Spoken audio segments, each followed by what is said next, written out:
Okay. No, it's definitely on. Was it on? Yeah, I think you're just wearing headphones and we didn't turn it loud enough. Oh yeah, I guess it wasn't loud enough. Yeah, this is something new we're trying. You know, I think every episode we try something new. Or, dang it, and I didn't grab myself anything to drink. What do you want? I'll grab it. Go ahead and grab me a Michelob Ultra, please. And a water, please. And a water, please. But yeah, you know what? I wanted to start off. Of course, I wanted to start off by getting onto my son Chris. Why? Because he's driving around without a hubcap. And it drove me. You saw that? If he was here. It was this morning. This morning I noticed that. I was like, the heck? All that money I put into those hubcaps? Yeah. So. I literally, when I pulled up, I saw it. And I was like, what the fuck? Why is he missing a hubcap? And then my brain goes to, hubcaps are what? $20 at Walmart? He hit a curb. Like, if you For all four? really want He hubcaps? hit a curb. I know, but Yeah. Running from a bear. Back when I bought those hubcaps, probably, let's see, it's 11. 5 years ago. No, probably about 10 years ago. It was so hard to find black ones. Like the hubcaps. paint. Well, that's what I had on there, but then the spray paint starts to wear off and Chips off. starts chipping. So then I found these black ones and it's like, oh yeah, they look So good. did you And now approach he him? lost one. Did you approach him? No, I was going to today. I was going to do it on the air. Okay, well, he's not here. Well, he's not here. What are you so- going to make him do? Are you going to make him replace him? No, but no, yeah, of course. I end up buying some more. Yeah, but How old is he? He's 21. 21, yeah. He Yeah. can definitely You can say buy that. his own. He's got his own job and he doesn't really have bills. Yeah, and he lives here with us. So, you know, he's. I have a 20 and a 26-year-old. I pay for everything, so I get it. See, Jose, you'll be doing the same thing in the next in 20 years from now. My joke is, when can we start spending our money on ourselves? Yeah. Yeah. Mm-hmm. Yeah, that's true. So true. But So, when we have family gatherings, I had a stance of at what age do your kids have to start providing themselves? Like, there's a certain age where you're not just the tag along to your parents anymore. You're getting close to that. As soon as he can he walk yet? He can get a lemonade stand. Come on, man. Yeah, he can get a job. He can sweatshop. You know, they're around. But there's got to be an age. Yeah. My first job was at 15. I can bring a casserole to Thanksgiving. Yes. What age? Give me an age of what you think would be that. To start doing what? Paying insurance and things like that? I'm saying even just to contribute food to a family meal. 15 to 18 is reasonable. Did you hear that? I heard. They come to our big family Thanksgivings, and their parents are the only ones bringing food.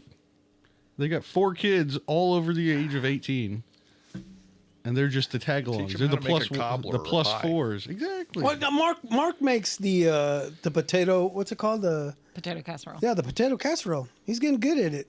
He eats it all, but he brings The only one that it. But eats he brings it for he brings it for everybody. But he loves that so much that we would make it. Oh, this is so good. This is so good. I need to learn how to make it. We teach him how to make it. Now he brings it to parties, but he eats it. So But he eats it. That's right. He's just in the corner with a big spoon. All right. he gets the first serving. Yeah, So, Jose, some of them have stepped up. yeah. That's one. That's 25%. Ileana makes the chocolate covered strawberries. Yes. Is does anyone mowing the yard? Yeah, Chris does that. All right. Yeah. Although the first mow this year, I did it. Yeah, my kids have never touched the mower. No. Oh, really? Yeah. What do you have? Boys, girls? Girls. Oh, both girls. Okay. That's understandable. I detest mowing the lawn. I disagree with that. I detest mowing the lawn. I have an electric lawnmower, which I thought was stupid. Oh. But it's got a battery. Yeah. And I had Frankensteined my old lawnmower so many times. The handle was had broken 6 times, and there's pipes all over it holding the handle together. I'd rebuilt the carburetor 4 times a year. And they got me this electric one with a giant battery, and it's awesome because there's no gas smell. Right. It starts Quiet? It's super quiet. My That's crazy. my yard work rules are don't mow the yard before 10 because it's rude to the neighbors. I can do it at 8. No one ever hears it. The dogs don't wake up. I can do it at 7. Nice. That's what's pretty funny about those mowers is, well, last summer just driving around and I mean I'm losing my hearing for one, but to see those guys just kind of out there, It's awesome. it looks like So you enjoy cutting the grass now? Not at all. Oh, okay. See, I'm actually on the exact opposite side of my hate last point with mowing the lawn. Yeah. If I wasn't in the decision making when you bought this house and I didn't say, "Oh, the yard's a little too big," why am I taking care of it for you? You bought that yard. Go mow it. Are you talking about not cutting the grass because your parents made the decision to buy the house and you didn't To buy that big ass yard? Well- Yeah, man. There was 3 of you to cut that. Doesn't mean you split the. And then your dad, why not? You could have. I think your dad had 2 mowers because Nah, your man. mom. He your saw mom- the acreage on that Yeah. Your mom deed and and that loan and was like, But "Grow." it's one of those things where or I know I do, and I'm sure your dad did too. If you want it done right, we got to do it ourselves.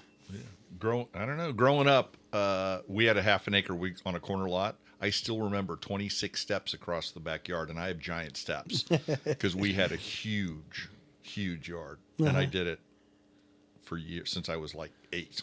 And Nice. you did it because Dad said, "You're mowing the yard," right. and So- gave me the But he look. can now say Dad was wrong. Just No. because Dad said it at the time doesn't mean Dad So was just because right. Dad bought the house that had that much yard He and was he out had a good, it's just making the bacon. Come on. yeah, Jose. Jose. No. Jose. And when you're us, there's a layer of Hispanics mowing a lawn. It's a bit of a stereotype. Oh my goodness. I don't want to feed into that, man. Oh, my don't. goodness. I really So don't. hire a course white guy you to don't. do your yard.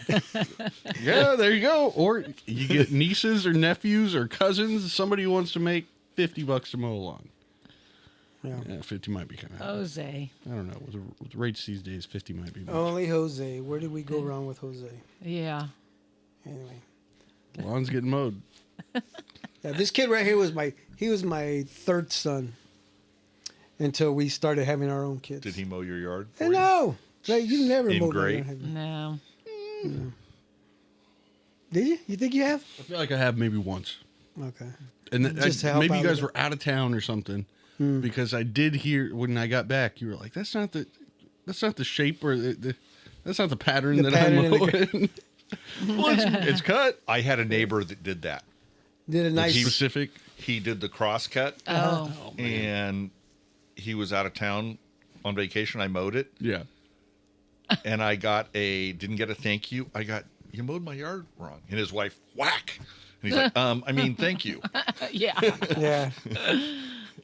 People get their particulars. I start in this corner, and I go, No, my dad was that way. He was always, you mow the perimeter first, and then you do the edging, and then you do the yard. like snaking in, or yeah. The edge. Yeah. The edging. Would you say is like? Is it also like weed eating at the same time? Yeah. See, I always do. I'll usually do the circumference, the perimeter first, but I do all the cleanup edging at the end. Really? Whatever I- the mower doesn't get. Yeah. Yeah. And I like to do the opposite. That way, the mower will pick up the trimmings that I left Yeah. from weeding. I try to do it that way at least. But I didn't weed eat this first time. I hate the idea of mowing lawn. I do too. It's so terrible. Especially this time of year because I got to do it twice a week. Oh wow. That's awful. We have dachshunds. 'Cause that's- their legs are that long. Yeah. I have to shovel the backyard, and if I miss a week, That's pretty cool. they won't go outside. Because the dots they're like the weenie dog, right? Yeah. So then it looks like these. How many you have? 2. So it looks like they're just floating like weenie dogs just floating across the yard. That's pretty cool. Like land speeders from Star Wars. There you go. That's pretty cool. Thinking of that before we get to the intro. Yes, sir. Have you guys seen videos of babies that avoid grass? No. Like people will try and hold their baby over grass. They're going to set them down, and their legs just like they have a I've seen nature in swimming them videos like to that, be but not grass. completely against it. There's some videos for grass. I I've kind of seen- want to test my baby on. Seen Do something that. like that. I've seen something like that, but over fire. Oh, What the fuck? No. Yeah. No. That's interesting. I haven't seen that. That's Yeah, interesting. it's- I wonder what. That's. I've seen something similar, but I don't know if it was necessarily grass. It might have been water. It might have Yeah, I've been seen water. sand or something. But yeah. Something about their instincts just. Of the 500 No, I don't want YouTube that. channels I follow, that's one more. Thanks. Well, it's going to be 501 after this episode, I right? already follow you guys. All right, that's what I'm talking about. So, you know what? In saying that, let's go ahead and get started with the show. Hello, everyone, and welcome back to the Big Modcast.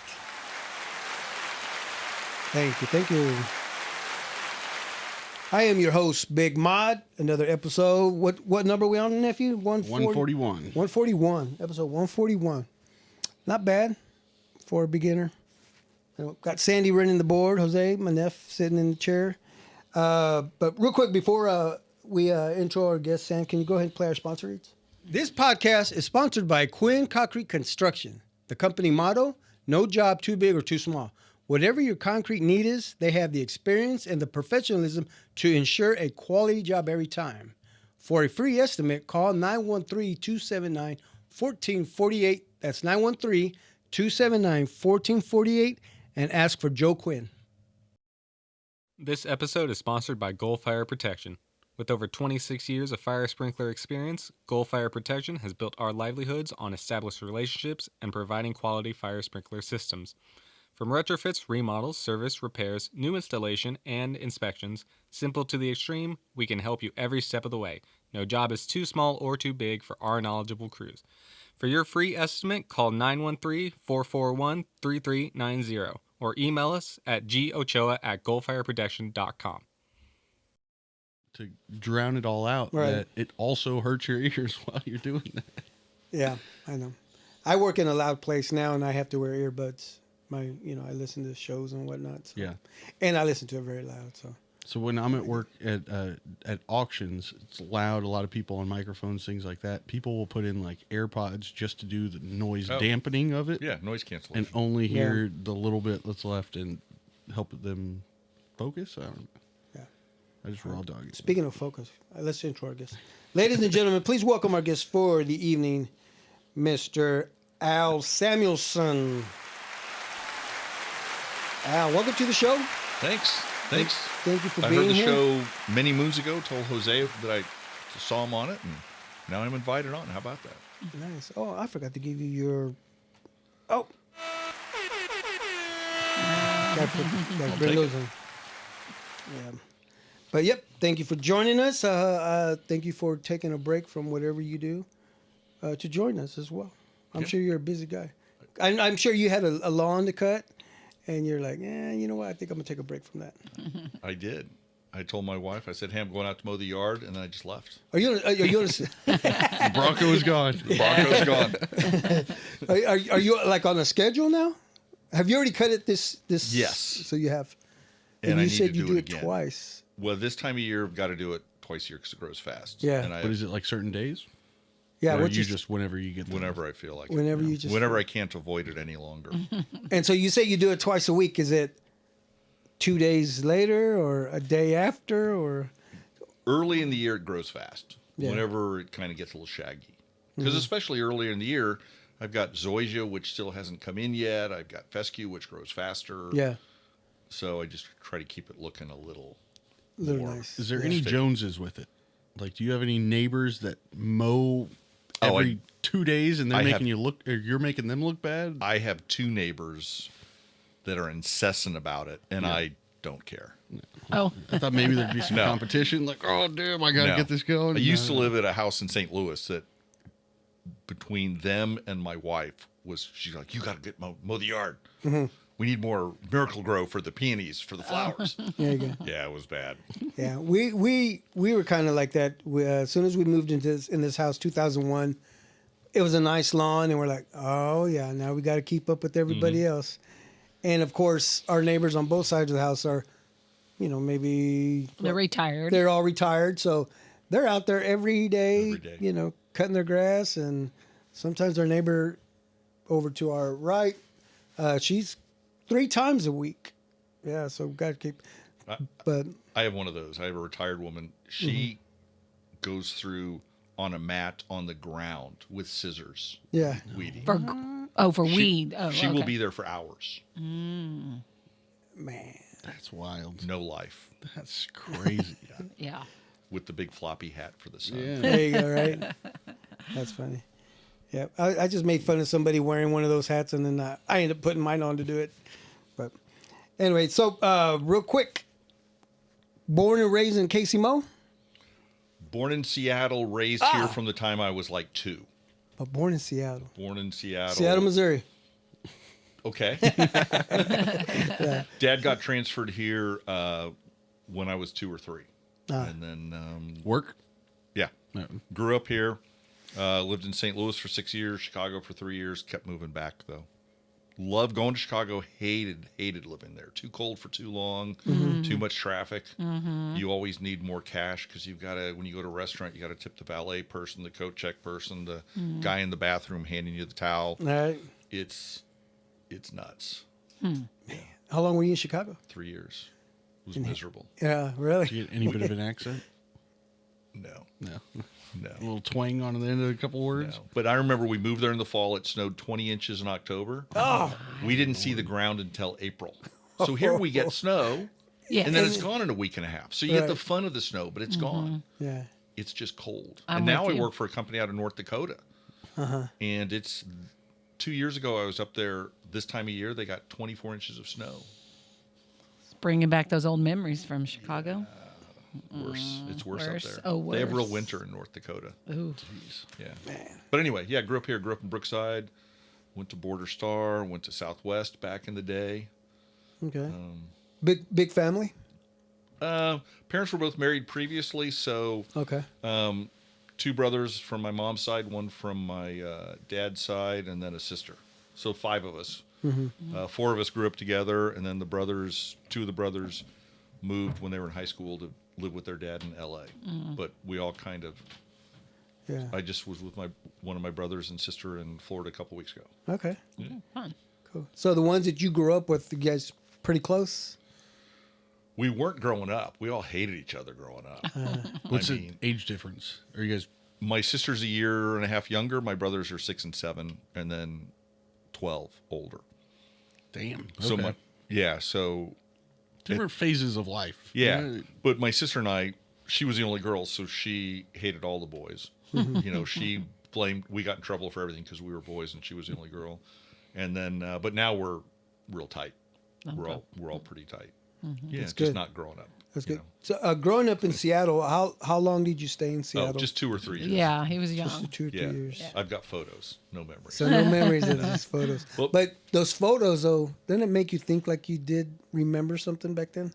Not at all. But I do Really? love, I mean, my dad's got some photos of me going salmon fishing with him. And I've got this one that's photo cool. where the salmon is longer than I am.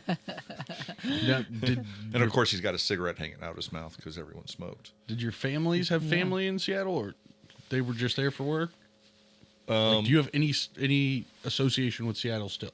I have a brother that lives outside of Seattle still. Okay. Yeah. Yep. He lives on one of the islands. Yeah. Do you have a great deal of memories growing up? From here. Just from Kansas City? Just from here. Or from Brookside. Casey Mo? Is that what Yeah, you say? Brookside. Yeah, and that was back when. So I'm older than you guys, but that was when the Chiefs. I was talking to someone. The Chiefs used to do preseason at Swope Park. So we Oh. would ride our bikes. Our kind of neighborhood went from Swope Park to Loose Park. We were kind of in the middle, so we'd ride our bikes everywhere. And then in high school, I ran cross country and track, but our home football field at Southwest, we didn't have bleachers. So Southeast was our home football field because they had bleachers. So I kind of had friends all over the place there. And then, but it was cool. We'd go play Frisbee at Swope Park and the Chiefs were there. Practicing right there. Oh, Yeah. wow. There was no fence. There were just wooden benches. And if we'd known it was a big deal, I'd have tons of autographs. But it was like, oh, hey, Chiefs are playing, whatever. Yeah. What year? What year did you graduate high school? 80. 1980. Okay. Yeah. So that was back in the 70s. I'm gonna have to let you know you don't look like you're old. I appreciate it. I'll take it. It's years of not taking care of myself whatsoever. All right, so you touched on a good point of football, sports. Yeah. When did the height come? Because there had to have been an awkward year of just, I went 2 feet taller. Well, so you're 6'9", Right. 6'6". I have a brother that's 6'9". Really? No, we were all tall. My parents used to joke I was born a toddler, so I was like 24 and a half inches. I was 24 and a half inches long and 12 and a half pounds when I was born. Oh my goodness. And my brother, who's 6'9", was bigger. Wow. And I remember my parents used to tell this story that I cried a lot as a baby when I was first born, and they kept taking me to the doctor, and the doctor said, "He's hungry. You just have to feed him more." Feed him more. Yeah. But I stopped. I've been 6'6" since I was 15. I stopped at 15. Okay. I mean, that's early in the. Yeah. High And I school. was much thinner then. I was 150 pounds, so 28, 29 inch waist till I was almost 30. Damn. And then my brother, who's 6'9", he grew 2 inches. He grew from 6'7" to 6'9" when he was 21, which is crazy. That's pretty normal, though, right? No, Versus the 15, and then you were done. I don't know I know. Because I thought boys like 10 21 is to... a little late, though. I think it's like 17 or 18. Girls, I think it's 14. Yeah, Just 'cause I have early. daughters. But Are I they, think guys, are they it's tall? like- Your daughters? not tall by my family standards, but they're 5'8", 5'9". Okay. I have nieces that are 6'1" and 2". Really? Oh, wow. Yeah. So you went through that growth spurt, seems like really fast. Yeah. So did you go through a lot of those growing pains and all? Yes, I still remember those. Yeah. Yeah, where you would just wake up. And the In knees, pain. the legs, everything would be hurting. Yeah. That's me now. Yeah. Well, that's 'cause Us you're- now, right? That's us now. You wake up in the morning, you're like, oh. Yeah. I'm even thinking though, like your clothes won't fit over a 6-month period. You know No. what I mean? Like it just Yeah. your favorite shirt, Yeah. crop top, How old's your son? 6 months. So when they get a little bit older, you'll never wear anything out because they grow too fast. Yeah. Right? I was the same way. But I stopped at 15. Yeah. I mean, size 15 shoes at 15, 6'6" at 15, I just stopped. But I outgrew a lot of stuff, right? A lot of kind of high expected water, your a lot of feet to high be water bigger. pants. Yeah. Yeah. That's in now. I know. So 50 years later, yeah. I was a trendsetter. Yeah. So you were always that kid that was picked first for basketball and volleyball. And, I sucked at basketball. yeah. I played forward or guard. I could block like crazy. Yeah. I was fast. I couldn't shoot. Eye-hand coordination was horrible. So, but lots of blocks, lots of steals, and I was skinny. I weighed 150 pounds. Yeah. So I threw a mean elbow, but and I could do a hip check, but all the other guys were over 200 pounds. Yeah. Damn. You know, but I do remember running cross country and the basketball coach coming after me with a stool. Samuelson, you're playing basketball. Like I suck. But I ran cross country and tracks is what I did. But see, but like the way I used to think, if I had a big kid who never played basketball, I'd be like, this is all you need to do. Yeah. Just grab a rebound. Just as soon as it comes off I the know. rim, go get it, and just pass it to your teammate. And I do remember Follow along. when I was like in junior high, I missed a free throw on a game though, and my dad played baseball and football in college, and I remember I practiced free throws for hours for months afterwards because he said there's a reason they call it a free throw. Yeah. I don't Yeah. care if you do the underhand thing, Right. if you one hand, two hand, you Granny just throw. don't. And there were pros then that did the granny throw. Oh, He's yeah. like, doesn't matter, doesn't have to be pretty. It's a free throw. It was You're not pi- supposed to miss it. Pistol Pete. Yeah, Yeah. Pistol Pete Maverick. Yep. He was the one that had, Yeah, it doesn't have to be pretty. nope. So what'd you do in cross country and track? Because I feel like as a tall guy with long legs, like hurdles would be a little bit easier. Yeah, I did. You were limited. I can't believe I remember this stuff. You were limited to how many events you could do at a meet. So I would fill in because I could do long jump, triple jump. Oh, yeah. I wasn't very good at high jump, but I did long jump, triple jump. Did you have a vertical being that tall? Yeah, You could get up? yeah. But they need it, But yeah, right? but a lot of that's timing. A lot of high jump is timing. Yeah. Yeah. It really is. But I really did half mile, 2 mile because there's no metric back Straight then. running. Yeah, yeah. And did distance medley and medley hurdles. So I did like 6 or 7 events. So if we were short, they would say Samuelson, You're doing this.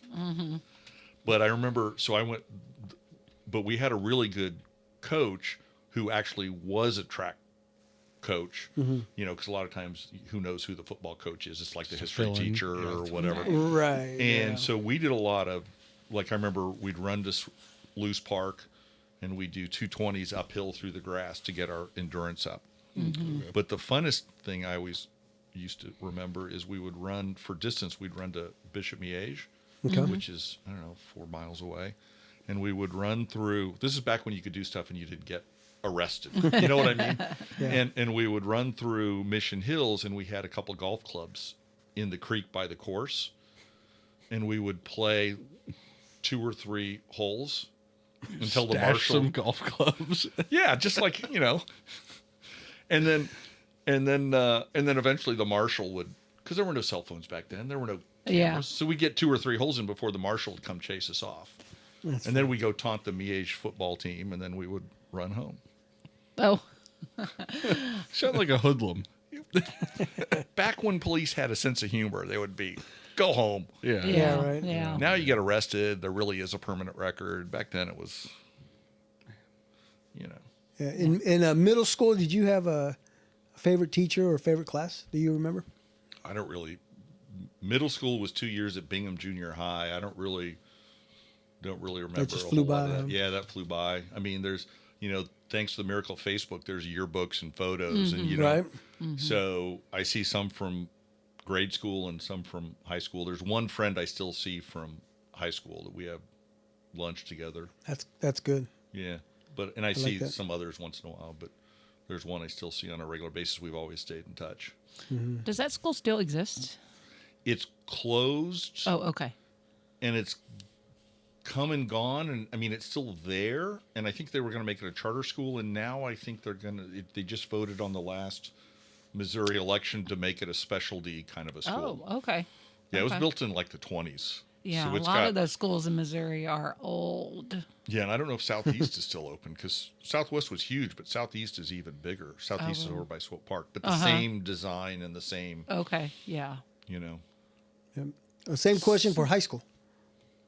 Good memories there. Yeah, I mean, yes, no. I hated it. I was really glad to leave. But you know, at the time, back then, there were no honors courses. I mean, there were, but I remember taking advanced math and physics and chemistry and English. And then when I was going to college, I realized you could test out of classes, but your GPA couldn't be over 4. Now your GPA can be 5 or 5.5. So then I realized, wait, I got suckered. I just had harder homework. Yeah. You know, Yeah. you didn't get any. Yeah. You didn't get any benefit for it. Right. You just had harder homework. But Yeah. I mean, I remember the math teacher was a great guy, and the drafting teacher. Still remember Mr. Parker. He used to build his own race cars. Oh. Probably that's that where I where got love into started? racing. King Probably racing. now that you think about it. Yeah. He literally built the lathes for his race cars in the 40s and 50s, and used to race them down at the municipal airport. Oh, damn. And then, not that I'm a hoodlum at all, but he started a shop class, because a lot of kids. My dad was in the automotive business, so we knew how to wrench on cars. Yeah. But a lot of kids didn't. So he started a class one year in an old classroom on the second floor for air-cooled engines, thinking someone will bring in a lawnmower engine. And my dad got some tools and a bath, I forget what they call them, the chemical bath and the sandblaster to clean stuff up, from some race shops that he used to work with. And so one of the kids, being a kid, brought in a Volkswagen 1500cc opposed engine. And Mr. Parker was like, you can't bring that. It's for lawnmowers. He goes, you said air-cooled engines. Yeah. So we built a dune buggy on the second floor of school. Damn. and blueprinted and then one day on a weekend snuck into school, Drove it. rubber up and down the Drove it. hallway, and then took it apart and dropped it out through the window and left. And then rebuilt it. Yeah, but I don't know who has it, and no one ever. There were no cameras, so there was no proof of anything that ever happened. Except now, There was some 40 rubber. years later, There was some was rubber. And you were a part of that? Is that what you said? Absolutely not. No. He said he wasn't a hoodlum. So Yeah. I know. Yeah, he's gonna have to repeat everything's that all right there. 15 times. No one died. There was no treason. Statute of limitations is long gone. Yeah. It sounds like you had a great. The We had school's fun. long gone. The school's Yeah, gone. the school's gone. Yeah. No, we had fun, and Yeah. we used to That's cool. we used to have, have fun. Yes, that's yes. what it's all Because about. it's so different nowadays, the way Yeah. kids are growing up. So. Oh yeah, well, and I mean, you guys have kids, Yeah. and you don't. Yours doesn't count yet. She's a teacher. Oh yeah. Well, there's when our kids first got a little older, we said there is proof of everything you've done, and there will be, and that's kind of what I say and my wife says. There's no proof of anything I've ever done, which is fantastic. You could grow up and have fun and be a kid, Yeah.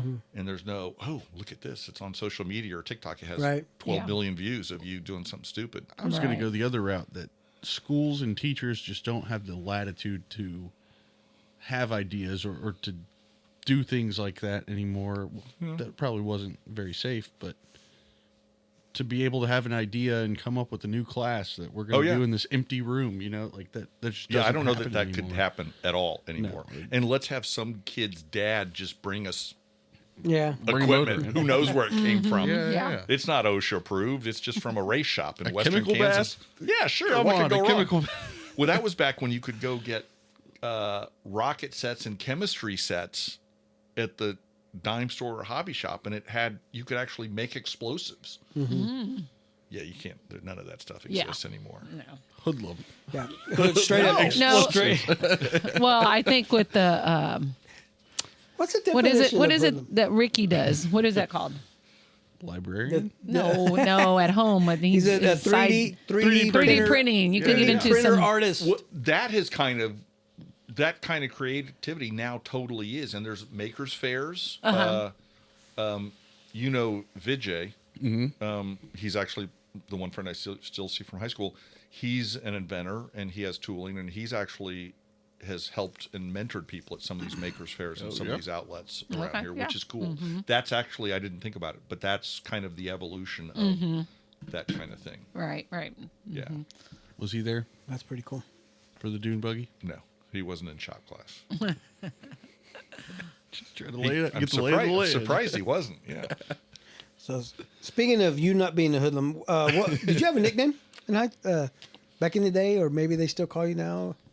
Big Al. Big Al. And I remember my dad was 6'2", ex-football player. So I remember some friends were over at the house, 14 or 15, and it was, hey, Big Al. And he turned around, he goes, what?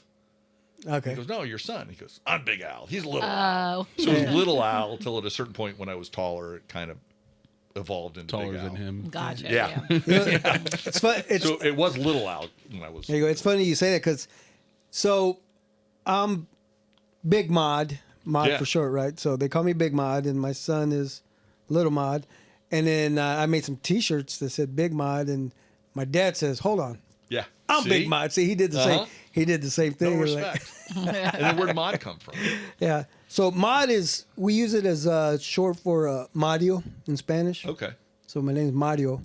Mod. It's kind of something, but it's not spelled like that. But Yeah, okay. yeah, and that's how then we turned it into the Modcast. Cool. No, I like Yeah. it.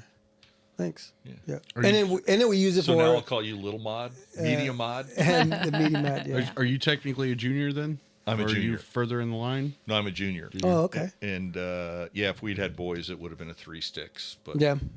2 He's girls. got a third. Oh, do you? Yeah. So our son he's a third.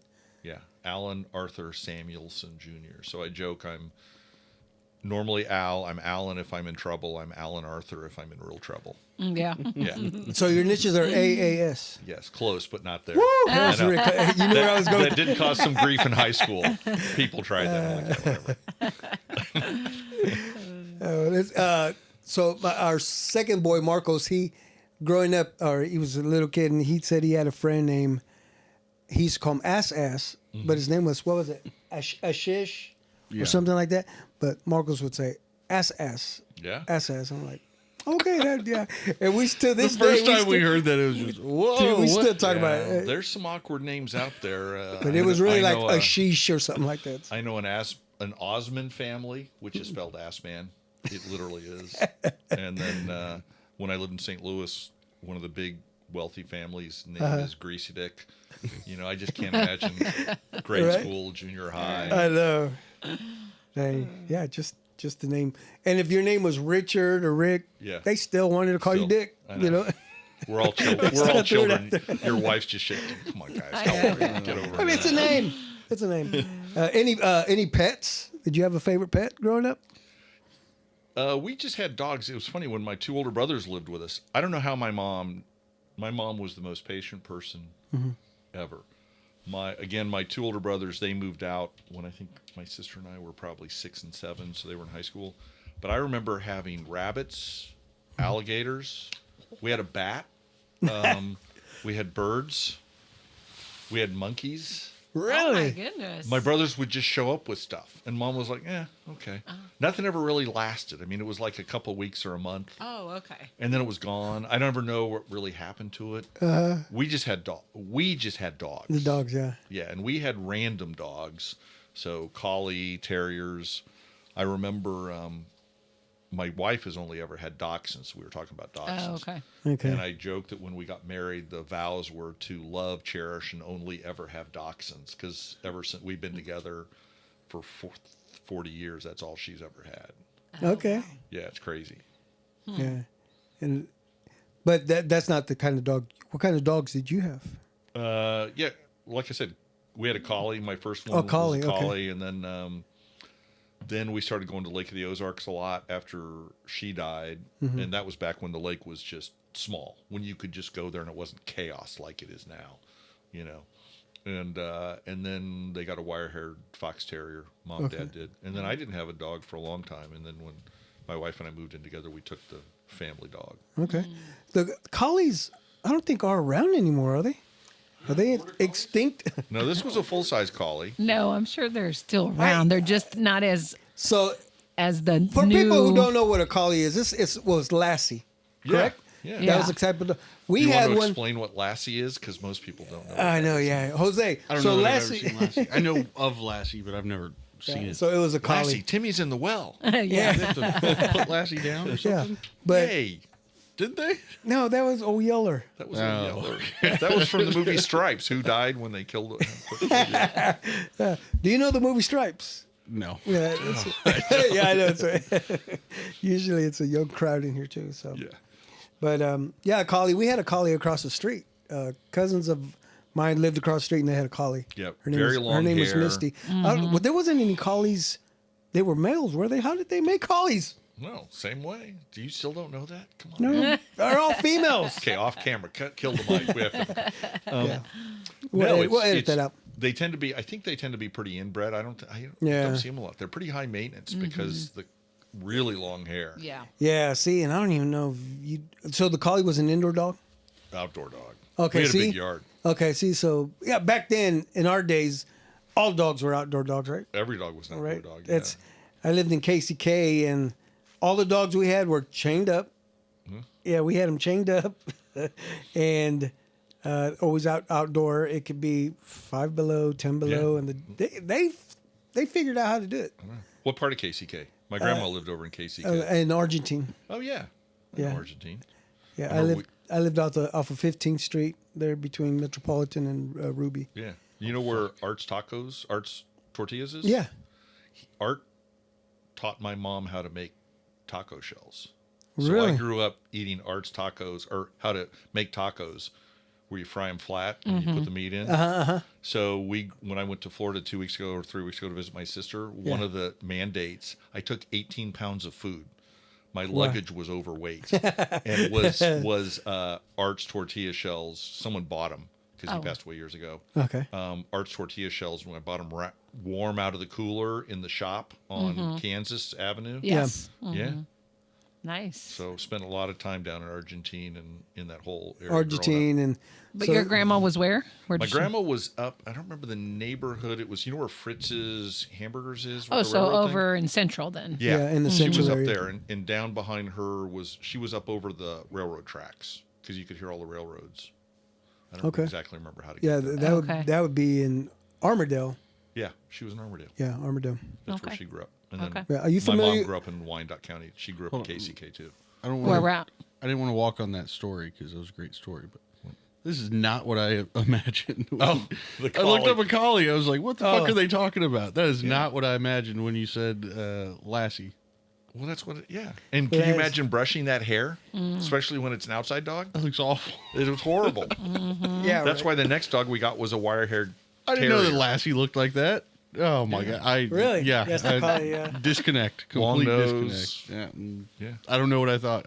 That's why I maybe said. a retriever. I mean, don't know. have you ever seen one in person? No. They're like they're not around. It said they're still around, but they're just like pet or like show pets. And I've seen. I think maybe for the Dog shows. the dog shows. Yeah. But yeah, Mom went to Wyandotte High School. The whole deal. That's where I Bulldog. went. Did you? Yeah. Yeah. That's pretty cool. Yeah, I went to J.C. Harmon. Have you heard Oh of yeah. that school? I know Herman. Yeah, that's where I went to school. Nothing to brag about, but that's where I went. Don't laugh. So, do you have memories from Wyandotte County from visiting Grandma, Just or from visiting just Grandma and mowing the yard. Actually, to be honest with you. and Going back to the mowing. I know Grandpa always felt bad, so they had retired, so they had this small duplex, and they lived in half of it, and it was one of the hills was like this, and Grandpa always felt he was trying to do me a favor, so we always got the self-propelled lawnmower, Right. which weighs about 150 pounds, and when you're doing a hill on the side, bad, and when you're 6'6", I can walk faster than the mower, and I was like, just buy the cheapest mower because I'm faster than this thing. Yeah. But he How'd you do it? We used to have a hill like that, and my dad would have to use a rope to like literally I lower tried. and then pull it back up. I would do it from below. Oh, okay. I tried if as I, far as you could. If I did it sideways, it tended to tip over, Right. or I would fall and slide. And that was before they dodge. had. Well, that was before they. You ever dodge a mower? Before they had safety Yeah, release yeah. handles. Yeah. So yes, it was. So I learned I'd rather do it from I'd do the top half from above, as far as you could, and then do it from below. So there was always this strip that went across the. Because the mower raises up. Yeah. you couldn't get that one spot. Yeah, Yeah. that's good stuff. Was there ever something that you were afraid of but overcame? My sister.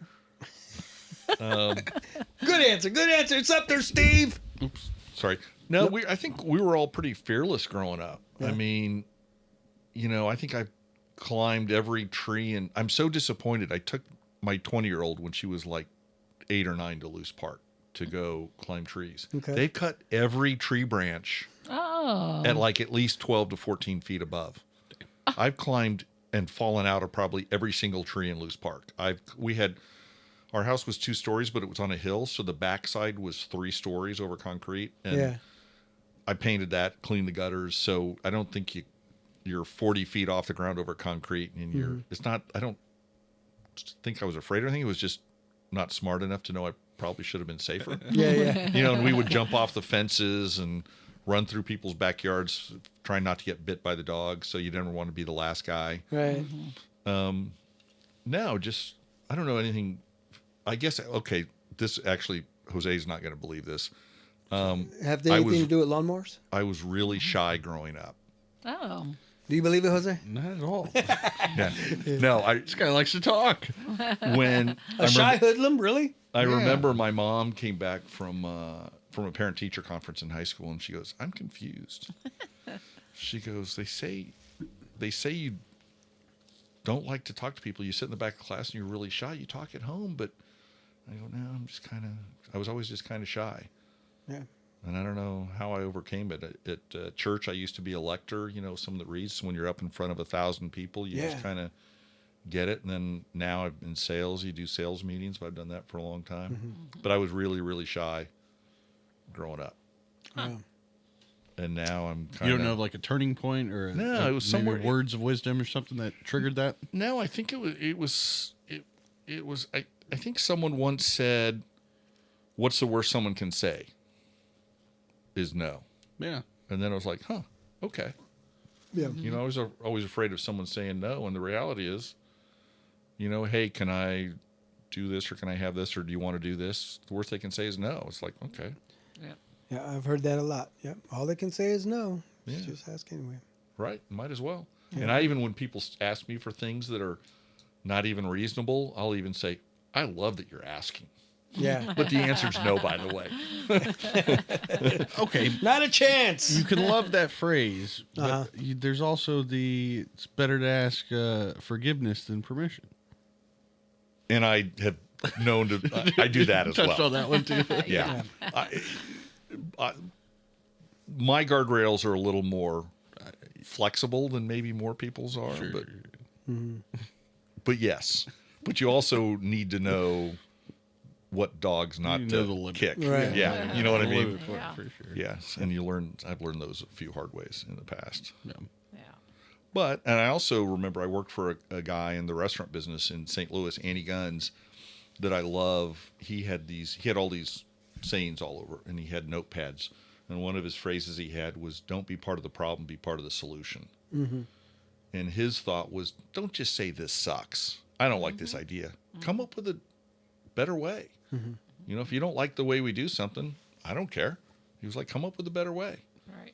And so I've always tried to instill that. And then when I've had people work for me do the same thing, I had this one person that worked for me. She's like, Al, we can make these changes. It'd be so easy. And I'm like, oh, how little you know.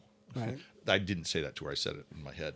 But I said, great, map it out. Figure out what it's going to cost to make the change. We'll try it for a month or two. And if it doesn't work out, can you walk away from it? Mm-hmm. So, and it was funny because she realized when she mapped it, what she was asking for was a pretty big deal from a programming point of view. She went and talked to IT. We had to change some solutions, and she realized she had no idea how many hours it was going to take at $50 an hour programming time. And then I'm just like, okay. She goes, Al, this isn't going to work out. I go, well, if it makes us more efficient, how fast can we make that money back? Mm-hmm. You know, so it's learning. But at least you tried it, right? At least you tried it. And I remember working for Tom. That was another big moment for me, is be part of the solution, not the problem. Mm-hmm. You know, don't just bitch about something, right? Except the lawn. Yeah. that can stay there, and combing collies. I rent right now. Yeah, so I don't have to touch it. Oh. Well, speaking of the restaurant industry, what? How did that all start? Well, what did you go to school for? Ooh, good. Went to school. Going back to high school, so I got a scholarship to University of Michigan. Oh, okay. Accepted it because I wanted to get as far away from Kansas City as possible, because I hated high school, even though I have all these great memories there. Mm-hmm. And that didn't work out, so I moved back, and I was going to go to UMKC. But then out-of-state tuition was really cheap. I mean, tuition is so expensive now. It's almost borderline. I hate to say this with a teacher, but it's almost a scam. I mean, you know, KU's $100,000, $110,000 a year, and you come out of there making $50,000, you'll never pay that back. Mm-hmm. That's debt that's always on you. Mm-hmm. So anyway, I moved back. My dad and I were going to kill each other. I moved out, you know, and rented a room, and I was working retail on the plaza while I was going to go to UMKC. And for anyone that listens that's really old, Fedora Cafe was opening on the plaza in '83, which was a European style cafe, and they did they had hand tossed pizzas, they did polenta with shrimp and all kinds of food that you just didn't see here. And I went to work waiting tables there, and fell in love with it.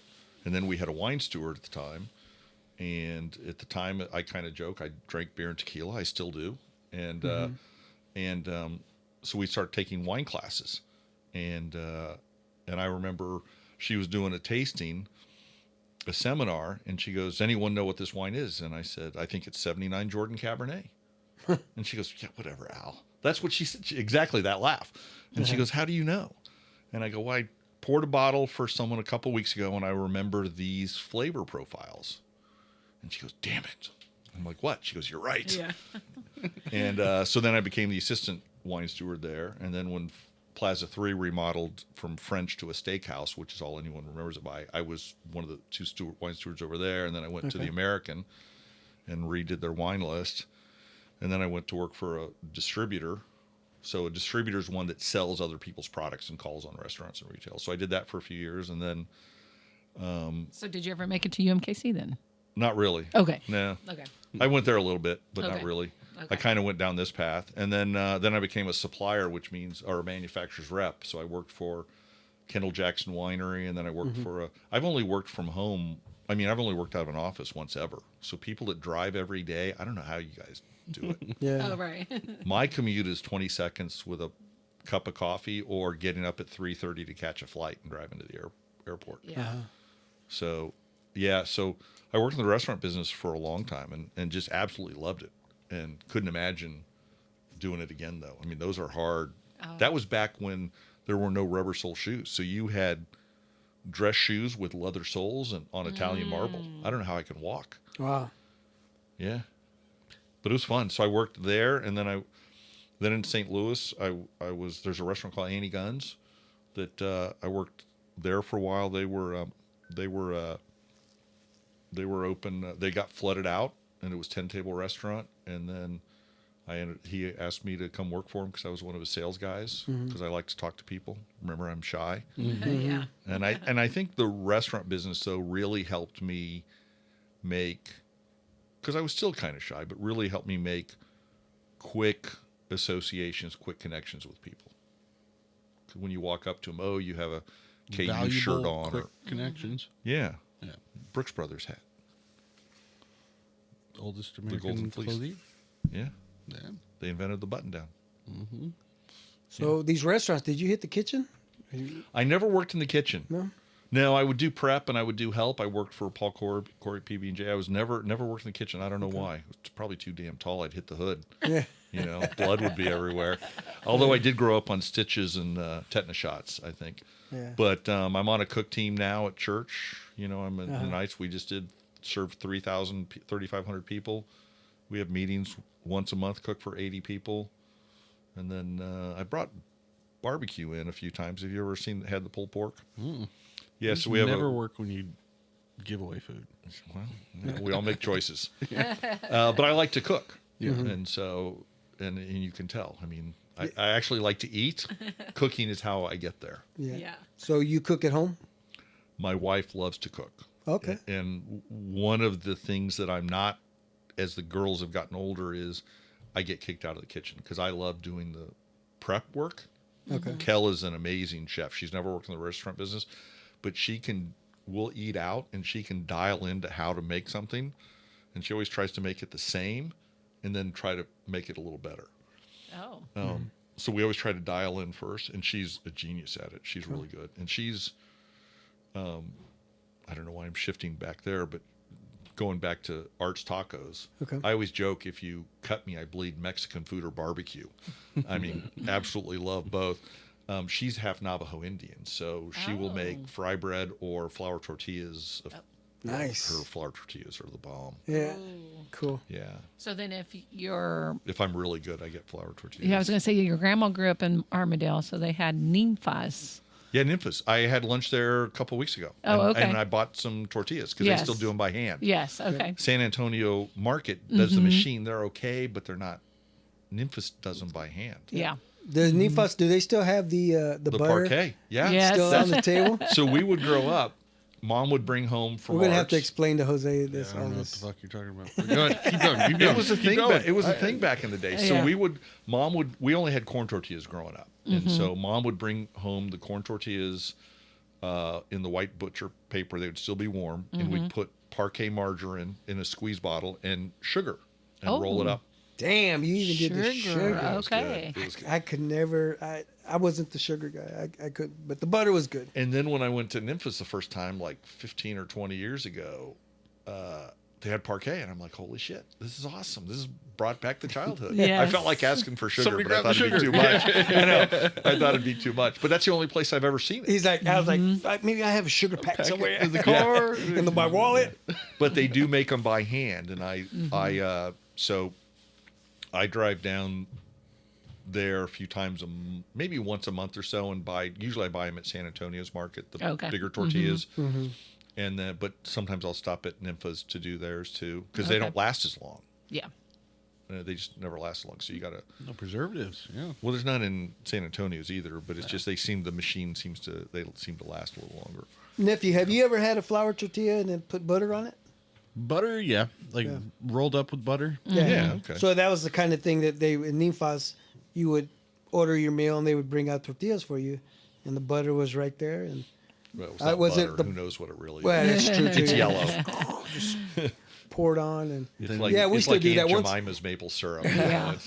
Yeah, that's a nice little quick meal. We just get home from work. We got to go somewhere. Boom, let's heat up some tortillas real quick. Just Yeah. throw some butter on them and As a call it kid, good. we'd throw the peanut butter in there. Yeah, I've done peanut that. butter? too. Peanut butter, it's a good little Never done snack. that. I like that. Right. I used to mash up an avocado, make it like almost like a wok, and then just kind of smear it in the tortilla. I haven't done that in a while, but that was one thing that I used to do. Yeah. But Well, that's cool that your wife makes them then. Yes. Yes, yes, yes. And the first time I got really associated though with Mexican wife cooking, not to be genderist or sexist about this, but when I worked at the But American go ahead, do it. Yeah, jump in. Yeah. See how it goes for you. let's go. Yeah. When I worked at the American, we had a lot of Hispanics that worked there. Uh-huh. And they were all guys.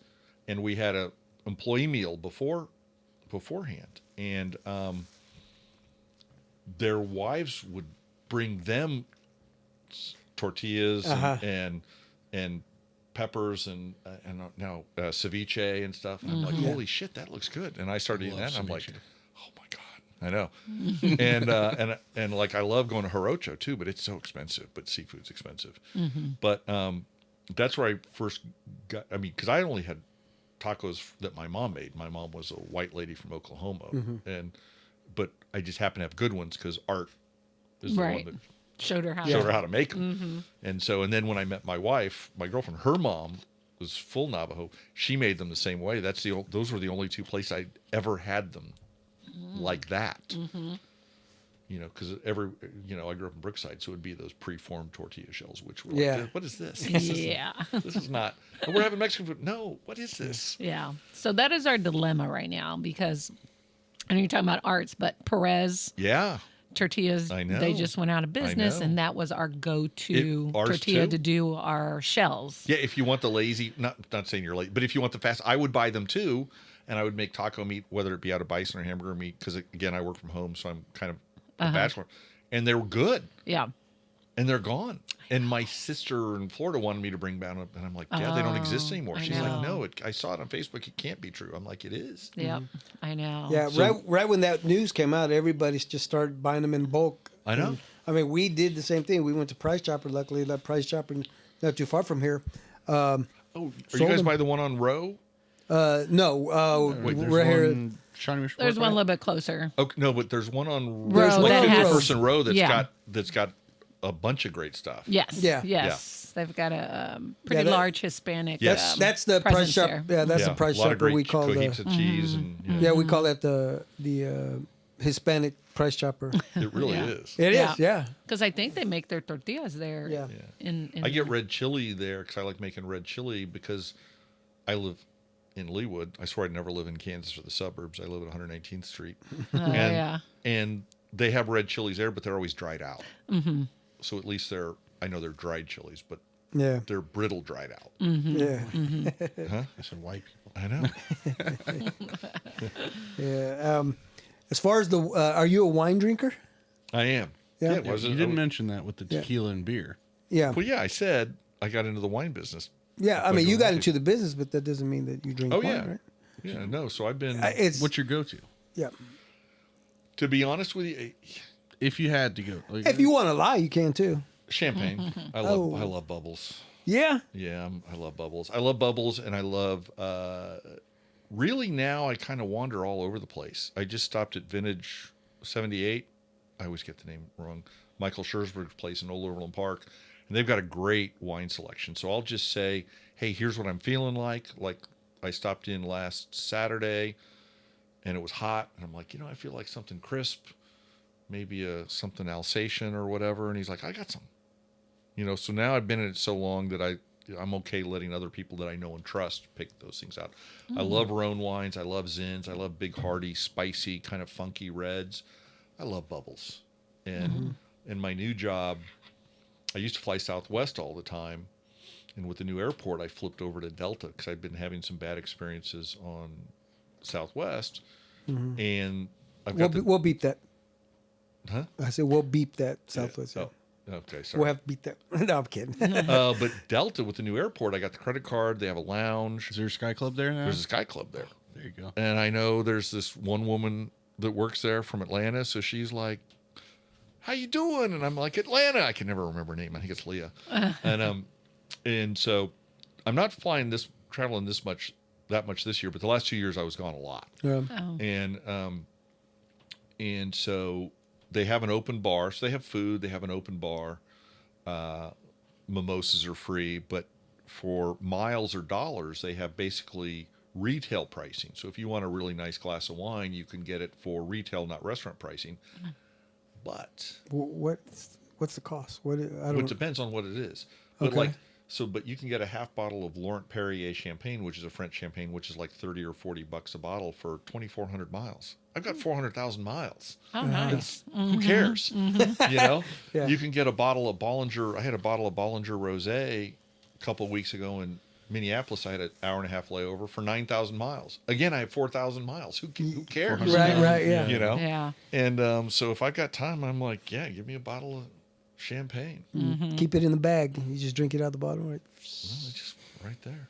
No, so I think Bubbles is my go-to. favorite.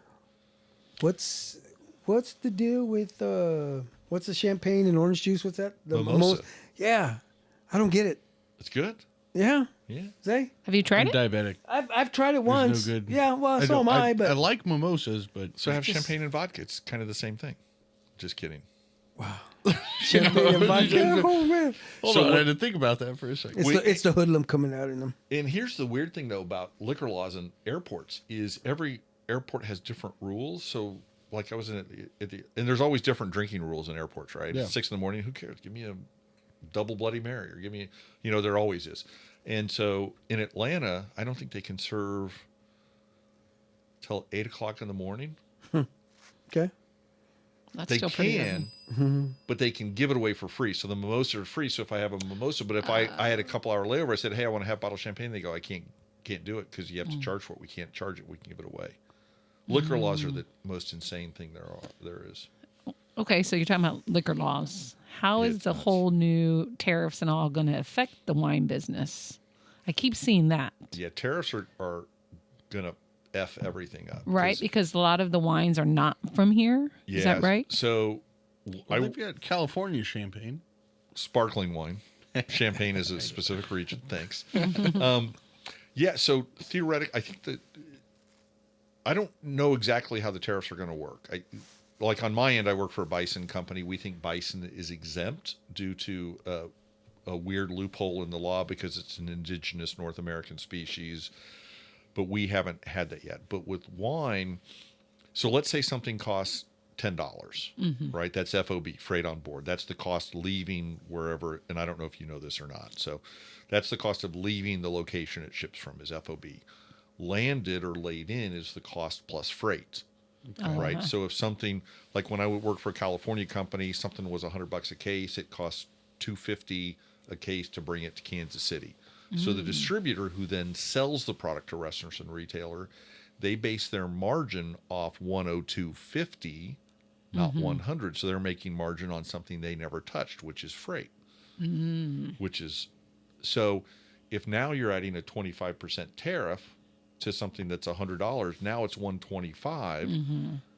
Well, the distributors people are going to mark up based on 125. That $25 isn't a pass through. I mean, I have a whole, when I deal with a lot of ranchers and pricing and things like that, and I have a whole speech on a nickel is not a nickel. If you raise the price of a nickel, there's loss through the plant. So that nickel becomes 8 or 9 cents. And then if you don't want to go backwards in margin, you got to raise your price to 12 cents because all of a sudden, otherwise the bank's like, why is your margin down? And then if you're a $9.99 at a retail store and that $9.99 becomes a $10.39, well, that's not a price point. So then you may get to a $10.99 or all of a sudden maybe a $12.99. So that nickel increase may be a $3 to the consumer increase down the road because you're missing price points, which are normally figured out strategically. I think it's going to be a nightmare. And it's going to be really sad because there's a lot of great wines that are just not. We have a lot of great wine in the U.S. Oh, okay. But there's a lot of fantastic wines that are just not of it. That are. So you're saying the tariffs are going to hit the with freight price, not the. I don't know how that's going to be figured. Okay, that's what I'm thinking. My understanding is it's the value when it touches the border. So that would include the freight price. Yeah. Right? That would make sense. Yeah.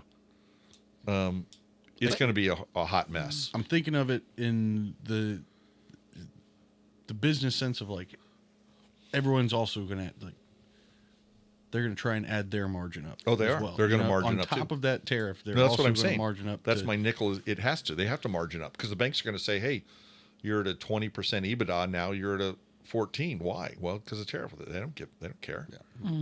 You know. And then the other problem is there's a tariff. There's not a tariff. There's a tariff. There's not a tariff. If you ship something in good faith from somewhere, then there's a tariff and it hits.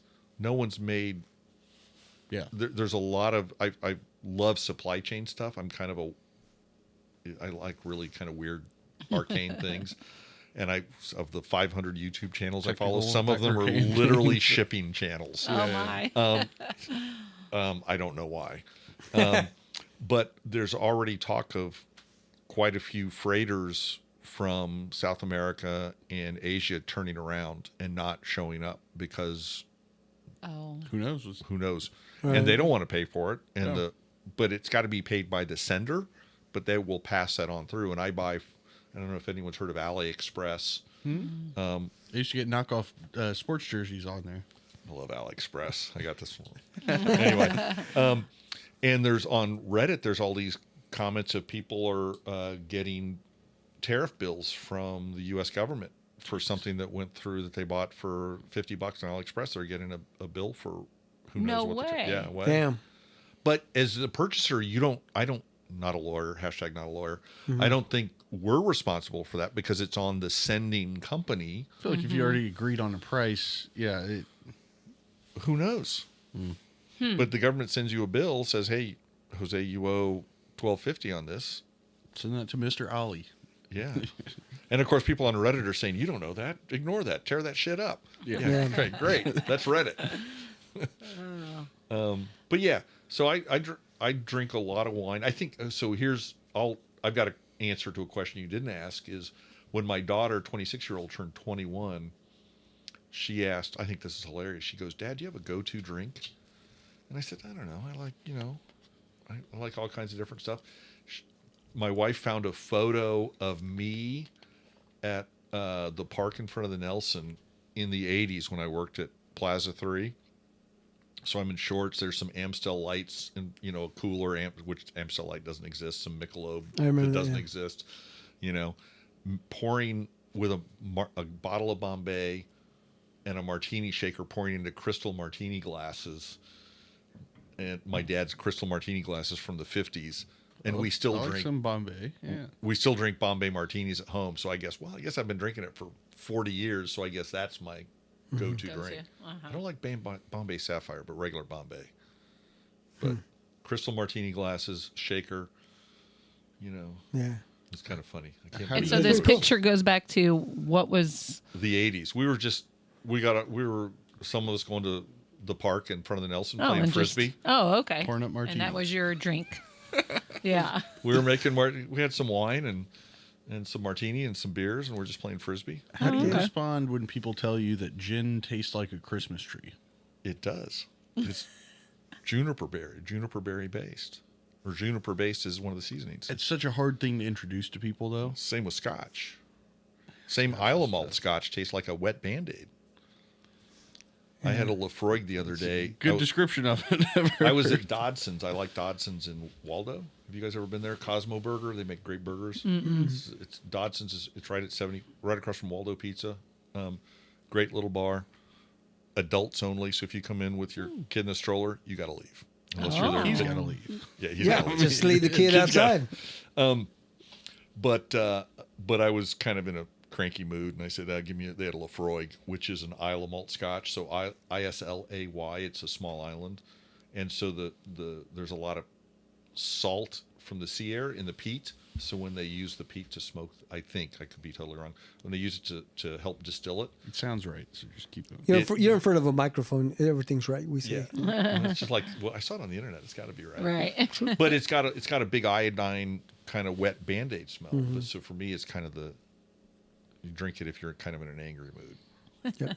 As opposed to doers. Speaking of the Christmas tree taste, Yeah. you said you get that when you walk into a Hobby Lobby. Yes. Yeah. Yep, you know that Christmas. So I've always said that when I walk into. if you I love don't- Hobby Lobby, by the way. If I you love don't shopping. lick the floors, you don't get that taste. Oh damn!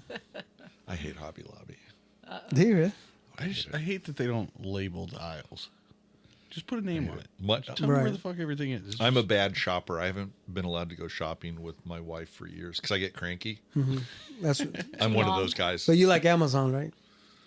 Not really. No. I mean, I don't. I got rid of my Prime membership. Oh, Bezos really? has enough money. I still order once in a while from there. I love AliExpress though. I got this titanium AliExpress. It's Alibaba is a gigantic. Well, Chinese- AliExpress is not Alibaba. They're two different companies.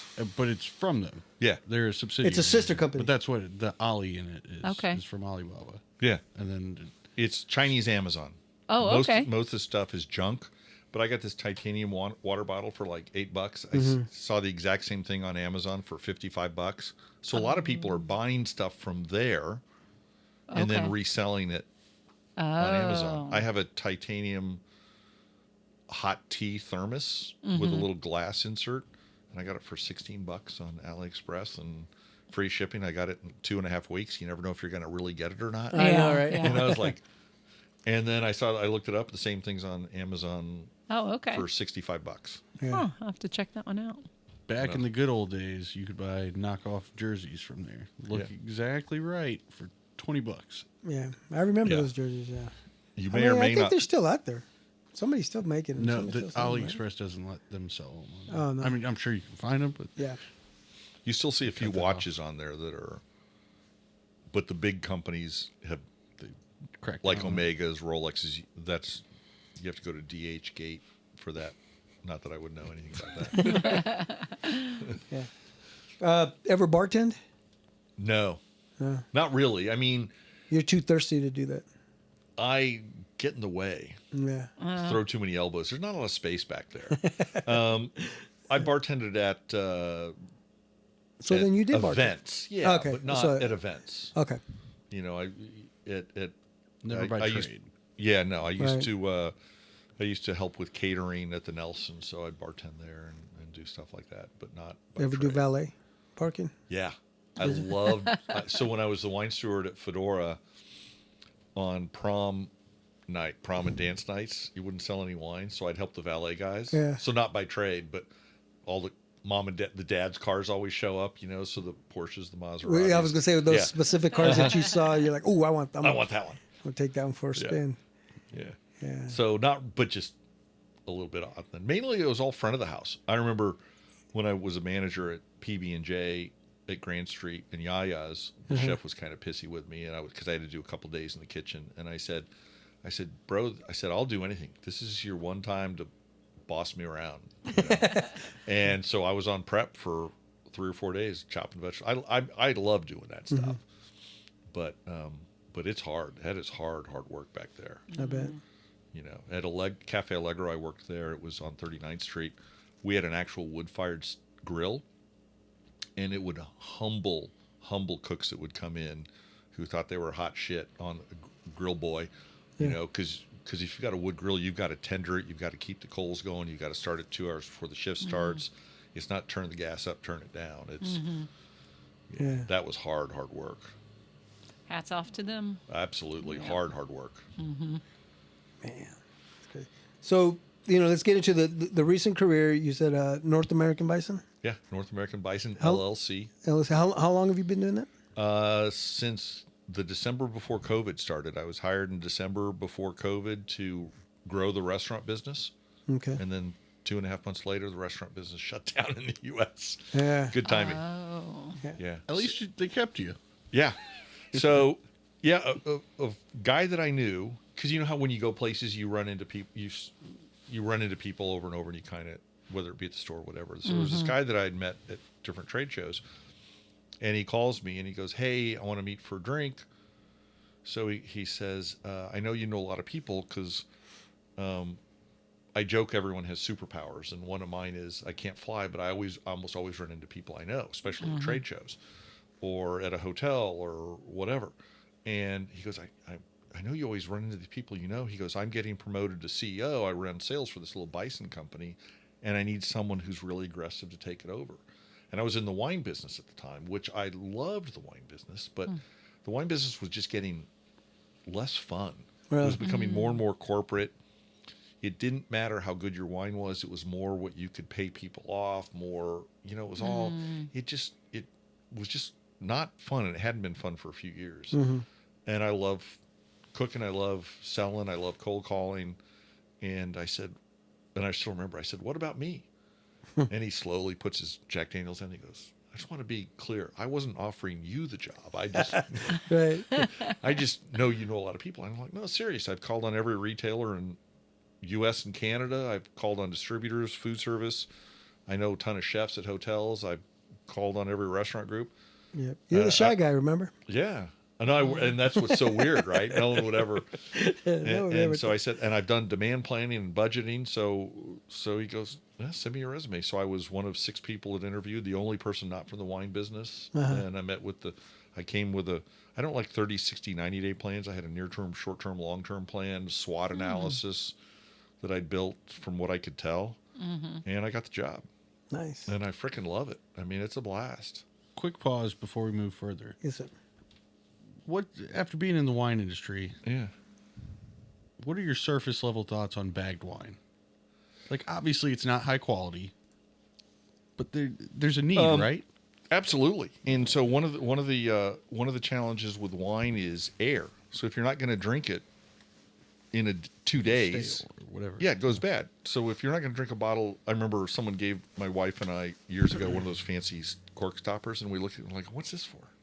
And they're like, "Oh, for the unfinished wine." And we're like, "Yeah, what's this for? Finish it. What's this for?" Yeah. And so the nice thing about bagged wine is the bag collapses around it, so you're not really allowing air into it. So there's some that are certainly better than others, but for everyday drinking wine, especially for some, it's inexpensive.